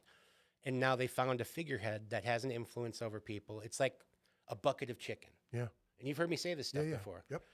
When you first thing you open that bucket of chicken, the first thing when you were a kid that you reached for was that fucking drumstick, right? Because it's familiar. Yep. You know what it is. It's a handle. and it's easy. Yeah. That's what that big orange fucking twat waffle is for a lot of people. Yeah. And not to say like Sleepy Joe was the same motherfucker to me. Like everybody knows. I'm like, he's a piece of shit too. Yeah. You know what I mean? Right. I'm not political, like affiliated. Dude, I'm I'm more liberal, dude. And there's a reason for that. It's where I live. It's how I'm educated. It's my experiences with people. Yeah. It might be different if I lived in the suburb. Sure. Because I'm surrounded by different things. Right. I'm surrounded by a little more stability, hopefully. Yeah. You know, you have a different bracket this way or that. But the problem is it's not. Because if you look at the money that is in my neighborhood and the money that's in these neighborhoods, the money's pretty much the fucking same. Yeah. It's just where I choose to live. Yeah. You know what I mean? Yeah. There's nothing scary about where I live. The same shit happens out here. It just doesn't get fucking put on TV because it's not going to make fucking news. Right. It's not going to make fucking sponsors. It doesn't fit the narrative, It doesn't fit it. Yeah. You know, you got people making meth, doing all this shit, crooked shit out here, rapes, fucking murders, all that shit, dude. You know? And if it happens at one time, it's going to be a news story in Minneapolis because Minneapolis has a shitty mayor. Yep. And a shitty governor in the state of Minnesota. They're going to tell all these fucking stories. You're not talking about the dude who drove fucking like 300 yards with a fucking cop hanging from his fucking window. And why didn't he get shot? Right. Like he's an old white dude. Right. They can't say it's not race anymore because they're making people hate each other. Right. They can't say it's not religion because they're making people hate each other. Right. It's a tool to separate people and keep people apart because if community was the way it was, it's fearful for the people in charge. If people got together and talked about what's going on instead of fought each other, you'd see the similarities in these cultures versus slowly shrink. Yeah. versus Things will get the solved. things that you tell one group, one small number of people within a group. It's like that thing. If you have a whole thing full of M&Ms, and you know one is poison, are you going to have any of those M&Ms? That's what they taught you. Right. But when people get hungry enough, they're going to eat an M&M. Yeah. And the one that goes is the savior, right? Right. Think about that. Yeah. And that's The martyr. This weird, exactly. Yeah. So you make martyrs. You create situations where they try and do things to people and things happen. Yeah. And all of a sudden you have a hero. It's all political, dude. This is like the dog and pony show, political 101 shit. The biggest one I've ever seen in my entire life. Dude, as a it's human being. amazing to watch. Yeah. And people like eat it up because it's TV. It's that drumstick. Oh, dude. It's TV. They have a reality TV dude Yep. on there telling you that he's on your side, but doesn't know a fucking thing about what a normal person does and never has in his I life. honestly don't think we're programmed. You know what I mean? I don't think that we're programmed to see the crazy shit we're seeing nowadays. I don't think Some of us are. I don't like. Well, dude, yeah. I mean, really. I agree with you. I agree with you. That's a whole thing. Is like, but I'm an asshole. Yeah. I'm a fucking nut. I'm a fucking conspiracy theorist. Yeah. Dude, when it's happening in front of you, Yeah. and you're still telling me I was like the shit I've told people over the years, and it's here happening. Yep. And then you're like, you're crazy. Yeah. It's like, I don't dude, remember you saying that. everybody, dude, can you believe they're doing? It's like me and Johanna had a huge fight about this the other day. She's like, you've been talking about this for years. And we talked about some shit, and I got cocky about stuff and popped off and was being a dick. Because I hate seeing people still, like, in my head, like, kind of fool themselves. Yeah. Like, you just talked about all the proof of this. Like, and then here you are back talking, but. No, it's not like that, man. Yeah. It's like we can scream and yell and all this shit. We're just doing it. It's theater now. Yeah. Like, awesome, man. All That's these the other saddest states, thing all these about other it, dude. fucking people see how cool it is that Minneapolis will stand together and all this shit. Right. But it's You still know what's going funny on. though, man? It's still Is happening. I play Call of Duty a lot, right? And I've got a crew of guys that I play Call of Duty with, and there's a dude that he's from Oregon, and Oregon's similar like us to a point. You know what I'm saying? And we're playing the other night, and some dude, he said to another guy, he's like, "Oh, don't pay attention to him. He's from Minnesota." And as soon as he said Minnesota, now Call of Duty's filled with Trumpers, Yeah. dude. Oh, I know. Like they're MAGA Meal- tags. Meal Team 6. Dude, just everywhere. Dude, there's a ton of them. I know. You know? I know. So he makes the joke, and I get it. I'm laughing because we were talking about it before. I'm like, dude, every time Minnesota comes up, people are like, "Oh, it's the word. This is the fucking complete shithole." And I'm like, dude, no, it's not. You are getting to see shit that they want you to see. There's nothing wrong with our fucking city. And What are you talking and what about? about what is happening there says we're a shithole? Right. Like, what if? That's the kind of shit, dude. Yeah. And dude, funny story. If you look at the Minneapolis crime group on Facebook, it's run by somebody in like some half horse town, way the fuck far away. Dude, I got into it with one of those people. And she's like, whatever, soy boy, like saying all this shit to me. And all of a sudden I was like, listen, I can show up at your house at blah, and I can call your husband's work at the fucking fire station or your job at the fucking grocery store. Yeah. And we can show you what you're calling people and stuff like that. Right. And she's like, you're a stalker. You're crazy. Right. Like all this shit. And I was just like, You're stupid. I know where Yeah, you exactly, live. Exactly. You're stupid because what you're doing is you're posting bullshit on a live forum, you fucking moron. Yeah. That I can, because you're so illiterate when it comes to, and you can track them all the way down to their fucking. Think about that tiny too. hole. Like on my Facebook page, it says where I work, address of where it is, all that shit. I've had people come like, I'm like, dude, you know where I work? Come stop by. Yeah. Like any fucking time. I got like a minute and a half. After that, you might get me. Yeah. But in that first minute and a half, I'm gonna be wheezing, sweating, and shit, and you'll be on the fucking ground. As soon as I get you in a grip, it's over. Right. Like you better be able to fucking move like a spider monkey. Because before that, all I got to do is one connect, and after the one connect, my adrenaline goes, and it goes into like that. I hit the NOS button, like go baby go, and it's. I got about 3 minutes. I got a minute and a half. That's it. That's all it is. And then I'm fucking careful because if I break my hand again, I'm fucked. That's just how. And that's what the age thing. But we were talking about way earlier, where it's just like I can't go out and do all that same shit. I can give advice, but that also puts me in a position where I'm a fucking liability to the people I care about and my business. Right. Because that's what happens now. Now Before you could be part of something like that, and now I'm Antifa, I guess, automatically. Right. You know what I mean? Right. Look up the definition of that word. There's no anyhow. I'm not gonna get into any of that shit. No, it's either. just straight craziness And it's these and days, dude. it's all like smoke and mirrors, dog and pony show, dude. It's wagging the dog, and that's what it is. And it's amazing how it's become a TV parody, and it's a TV show now, dude. The shit is ridiculous. So what do we got? 2.5 years now? What about three and a half? They're trying to do 3 years. He's trying to fucking put out the third term. They're trying to twist all the shit so he can stay in because he needs to be there for another term. That's what they said. Like they're not going to be able to finish everything they want to do. Every fucking president from the time of the fucking inception of being a president hasn't finished their shit. It goes to the next guy, and he goes, "You don't know what you're talking about. I'm going to go the other direction. I'm going to go fuck this up. Yeah. You made those numbers all right, but I'm going to fuck this up. Yeah. Well, you did this. We made more money when you were in, but I'm going to fuck this all up. Yeah. And that's what it is. So which one is it? Are you going to serve the people that voted you into place, or are you going to serve the corporations that fucking line your fucking pockets with all that fucking good shit? So I want to see the sponsorship jackets. I want to see the hats. Yeah. Fuck the MAGA thing, because MAGA ain't giving money back to that motherfucker at all. I want to see fucking, Coca-Cola. I want to see fucking all the different businesses and shit, and the numbers that they donated to each side. Right. And when you weigh those motherfuckers on the scale, regardless of what their body fucking weight is, you're gonna see it Your go. patch weight. It's doing this. How many sponsors has he It's got on this shit? Yeah, dude. It's gonna level. It's gonna be fu- fucking yeah, totally right, normal, right. and you're gonna be like, and the person holding the scale is probably gonna be APAC or something cool like that. You know what I mean? So it's a fucking weird fucking time, dude. And it's just a crazy time. And Blows me away, man. I never thought we'd see shit like this. But you know what? Our parents went through the same shit when they had Bush come in and Reagan and all that shit. But I just don't remember it being this chaotic. It was, dude. I don't remember it ever being so like. I don't remember my grandparents or my mom or anybody being like. When oh, I was fuck, at you know? Edgerton School, Yeah. when Reagan was getting voted in, I said Reagan was a shitty actor. We had to stand in line before we went to school and we get off the buses, right? This is grade school. Yeah. And one of the older kids came over and punched me in the fucking mouth and shit. And I was just like, and then we started scrapping, dude. Like we were kids. Yeah. Over And Reagan. over Reagan.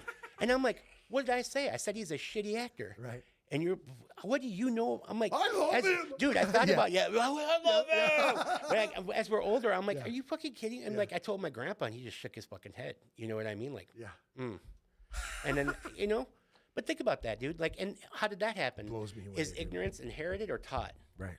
Or both? Seems You like know? a bit of both. I think and you're not allowed to have a different view, especially now. And it's because of what you're told is fucking foul. Right. And it's the delivery of what you're being told. Right. It's how they're serving all this shit we're seeing. The packaging is fucked up. Right.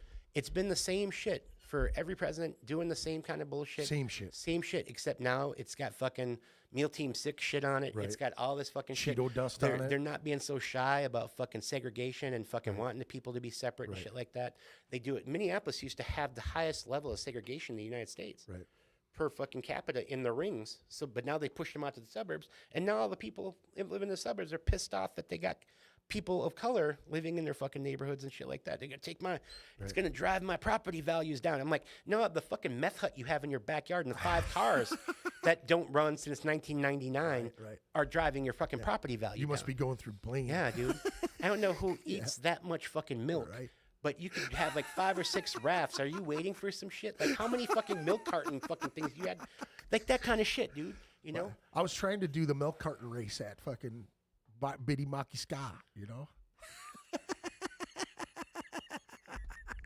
You remember those, dude? Yeah, when they dude. did that shit? They You did can't that? get the Land O'Lakes one now no more. Though, so Really? what's the fucking point, man? there you Used go. to have the titty fucking, remember the fucking yeah. chick with the knees Yeah, and yeah, shit? yeah. And that's another thing, dude. That dude was a native artist that made that. Yeah. And then they got him to pull that fucking thing off. Man, Aunt Jemima didn't do shit to nobody. Mrs. Butterworth, Yeah. well, you gonna take all my good shit away? from me? That was good shit, too. That though. was dope shit, dude. Well, know? dude. And now they want to take the color off my Fruit Loops and shit. Damn. We already got cancer, all of us. How much plastic do we got in our fucking brains and shit now? Dude, that's crazy, Yeah, right? they've been knowing about this shit forever, dude. And all of a sudden, because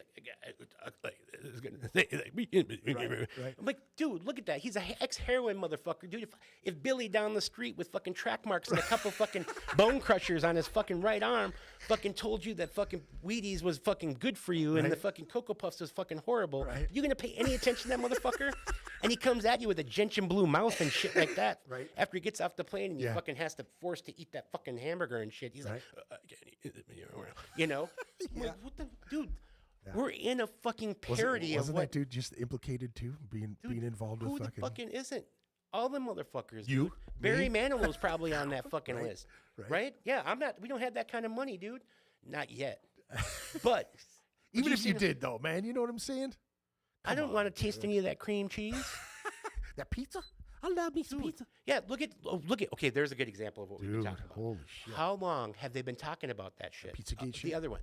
But look at the shit. Look at the direction and the people on that list. Mm-hmm. Look at where it was really coming from. Dude. Crazy Like, shit, for real, dude. It's like people throw rocks at the people that they are. Yeah. Oh, You yeah. know? It's Yeah, like yeah. Tom Cruise, how he runs in every movie. Yeah. You can't catch me, gay thoughts. You know what I mean? That kind of shit, dude. Scientology. See what I'm saying, though? Yeah, yeah, But, I do. And yeah, he hilarious, runs dude. in every fucking movie, yeah, dude. He's yeah. running away from fucking those thoughts. Yeah. Like from that's the what he gay had. house. How else? Because he's old. Like he's Hell yeah, dude. he's in good shape and shit. But when you're fucking half alien, I mean, I don't know, dude. No, he's got thetans in him, dude. That's what The it is. fucking Thetans. he's been eating that baby cream cheese That's thing what it that they is, got, dude. Yeah. He's getting that gland. He's getting some of that shit. man. Fucking adrenochrome. Yeah. Yep. That only a matchstick. Too The much. Tip, too the much. tip of a yeah. match. Yeah. Yeah, there's nothing more nefarious love than a that man shit. in the depths of a fucking ether binge. Dude. Yeah, dude. I said that to Jamie today too. I was like, I go. Oh, I ate. So I met a guy yesterday, right? I met this guy. So I said it to Jamie. I go, I should have learned my fucking lesson. She goes, what do you mean? And I go, well, the dude that I met yesterday gave me a fucking weed brownie. And he goes, they're pretty good. And I was like, okay, whatever. You know, I put it in my pocket. And I heard you in the back of my head. I went, all right. I just broke off a little piece of it and I ate it. And it gave me the worst gut rot ever, dude. Like later at night, that's how I woke up at 3 a.m. because it was something didn't taste right. His process didn't taste right when I ate it. You know what I'm saying? And so I'm like, this is clean it fucking. right. But dude, this was the thing is my head. I look at Jamie and I go, I heard Jason the whole time, dude, I only take this much and you take the whole fucking thing. What do you expect? You know what I mean? So I'm like sick to my stomach, man.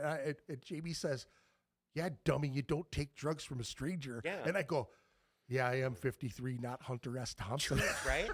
Dude, I'm serious. Like, how did they get you? The free taco van? Right? You know?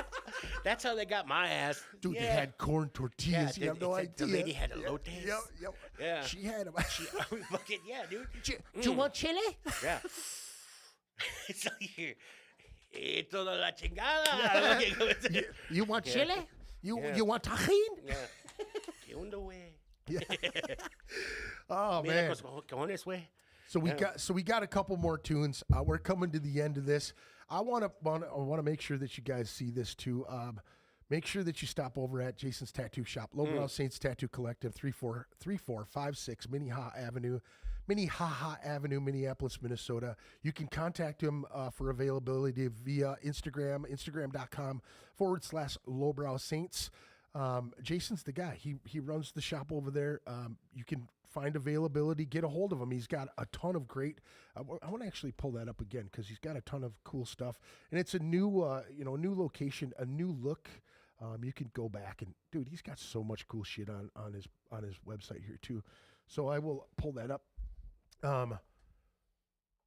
And he's got, they did always do a bunch of specials. Now you guys do this too at your tattoo shop. Like you have these guys, these apprentices and all these people like drawing their flash and giving them. You've been doing this for years, bro. It's important to sit down and paint and do all that stuff. It's your craft, man, you know? And you're always making stuff for people to get, Dude, running the show over there for years, I got away from it. Yeah. And I just started getting back into it, and it's so much fun. Well, that's what you said to me today when I called you. You're like, I'm painting right now. I'm like getting in the middle of it. Yeah. But here's a look at the new shop. And just looking in, you can see all of the, for some odd reason, it's not popping up, but there it goes. But you can see all the flash stuff they have on the walls there. And that's just partial. Yep. And then if you look. Yeah, the other room is ridiculous. Yeah. It's got so much stuff going on. Here we go. And this is the other direction. So lots of space in the one room, and you have just on the other side of this wall to the right is a whole nother room. That's our actual tattoo room. This is just the reception.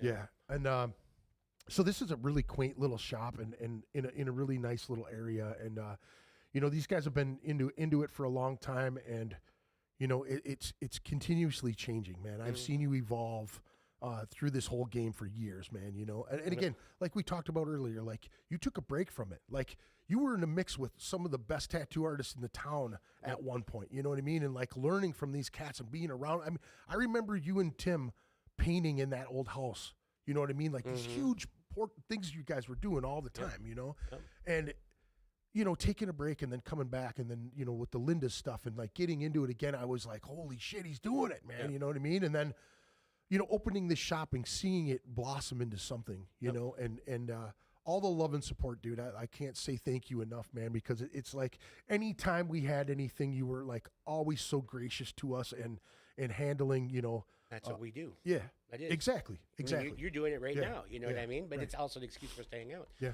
And for me, that's what it is, dude. It's like throwing something out. Yeah. And $600. What is that? We're the same guy. Yeah. When it comes to it, we give back to the communities that we're a part of. You know what I mean? Like you're giving back and giving some of these kids, and they are kids, man. Some of the guys that I've met and the girls that I've met that have come out of that tattoo shit, they're fucking kids. Yeah. And you're giving them a trade and you're teaching them ways, and not all the new ways. You're teaching them old skills. You know what I mean? Like I saw somebody else in the community as well post about teaching younger cats how to make needles. That's Garrett. And I remember doing that and not even being a tattoo artist and learning that because that's what they did. Every one of us that was working there had to learn that. And we used to pay people Yeah. per needle. Yep. Yeah. And that's what we did. That's what they did for us at A plus. That was the thing back in the day, you know.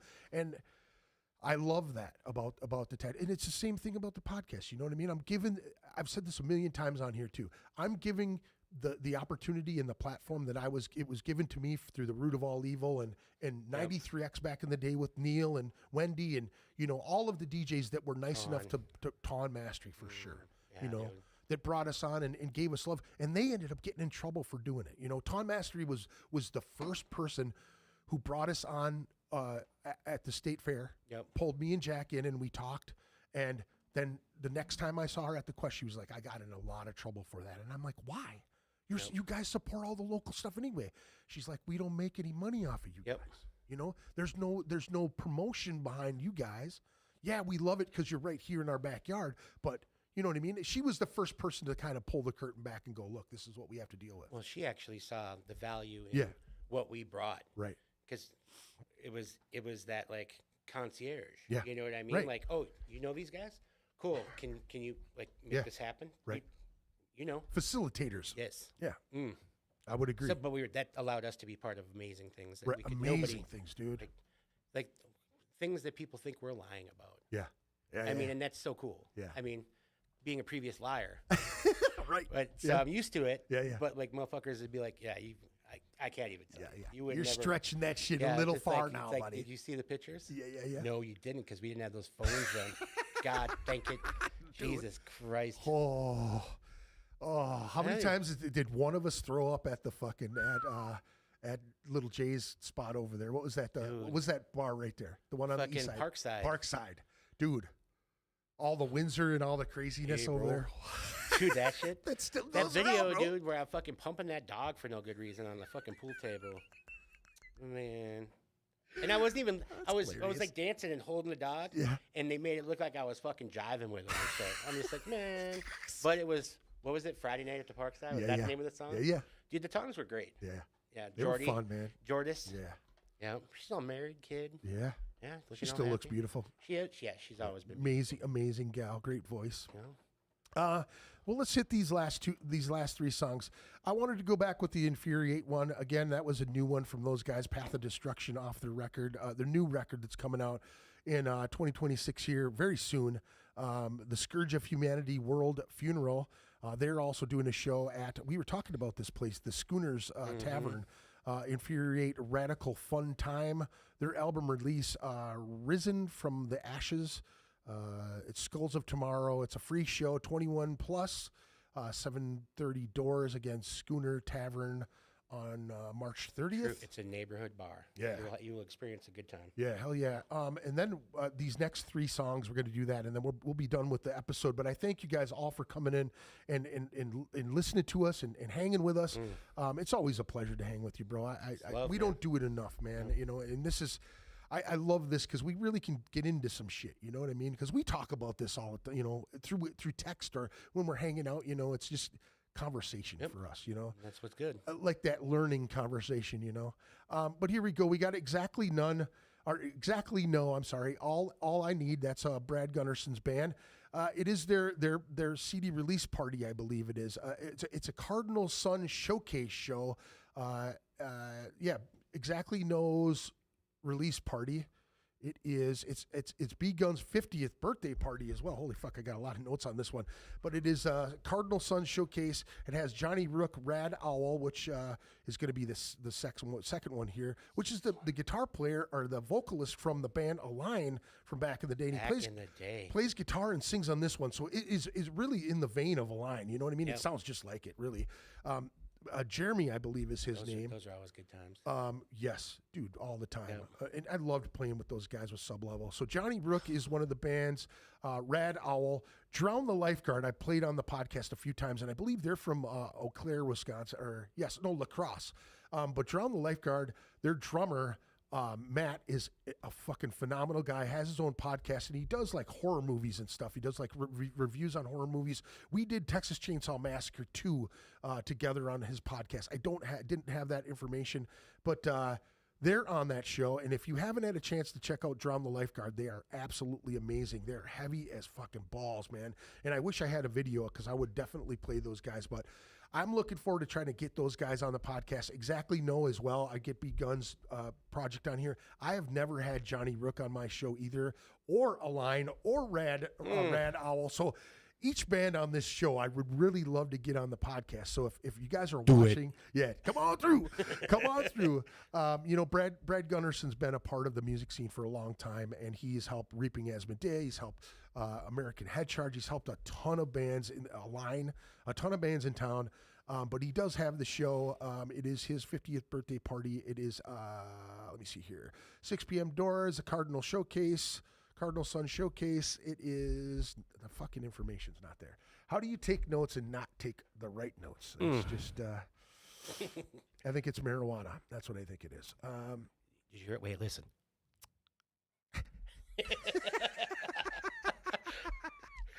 All right. It's going to be way down here, March 21st, I believe it is. Here, let me find it. Come on, baby. April 11th. I lied. It's April 11th. Yeah, there we go. I need one of those buttons for you to push. That's it, dude. Or the what is the Miss Pac-Man? Yeah. Whoop, whoop. That shit, Oh, man, that would be killer to have. Here we go. All right, so here's the Rad Owl show, the Johnny Rook Rad Owl show. Pillar Forum is where it is in Minneapolis. April 11th, it is a Saturday. You see it up there on the screen. Johnny Rook Rad Owl, Drown the Lifeguard. Exactly No, Saturday, April 11th, Pillar Forum, 2300 Central Avenue, Minneapolis, Minnesota. Doors are at 6:30, all ages. So it's dude, we should stretch and we can go kick people. Let's do it. Oh, do the karate kicking everywhere and shit? Do it. Oh, my God. We like... Fat guys doing it. Just like they're... Be a bunch of people touching their knees. Like, God, you kicked my knee. I was going for your head. Yeah, did you see that scissor kick I just did? Just the top of your Superman kneecap. punch and you land in his fucking navel. Because you lose your grip when you go to land. You punched my... God, you hit me in my coccyx. That's funny, Yeah, dude. dude. That is funny. All right, so we got some Rad Owl. And that last one's going to be Mommy Says No, Oogie Boogie Baby. They were on the last episode 338. Old school, fun punk rock. Love the stories, man. Jeff is good people, man. So if you get a chance, check out these bands. Like, again, I said Exactly No, Rad Owl, and Mommy Says No. I appreciate you guys for sticking around, hanging with us, listening to our silly stories, listening to all the cool music. And again, if you haven't yet subscribed, like and subscribe, do that. Share. Tell your friends about it. We got 633 subscribers at the moment. We're trying to hit that 1,000 mark to try to make a little coin, try to be old podcasters. I don't know what the fuck. Who knows, It's something, you know what I mean? Like, this is fun. I enjoy it. It's, I'm old. And then make people do it. There you go. Do it. Yeah. Do it. Losing their fucking mind. But thank you all for... Take them to a computer and make them like it. Push the button. Yeah. Just, worm their computer to just go to those things every time they log in. You know what I'm saying? Thank you guys for joining us. We're going to do some Exactly No, Rad Owl, and Mommy Says No, and we are out for the evening. Thank you. Thank you. Join us. Go to Lowbrow Saints Tattoo Collective. Come you see sons me. of bitches. Peace out. Peace.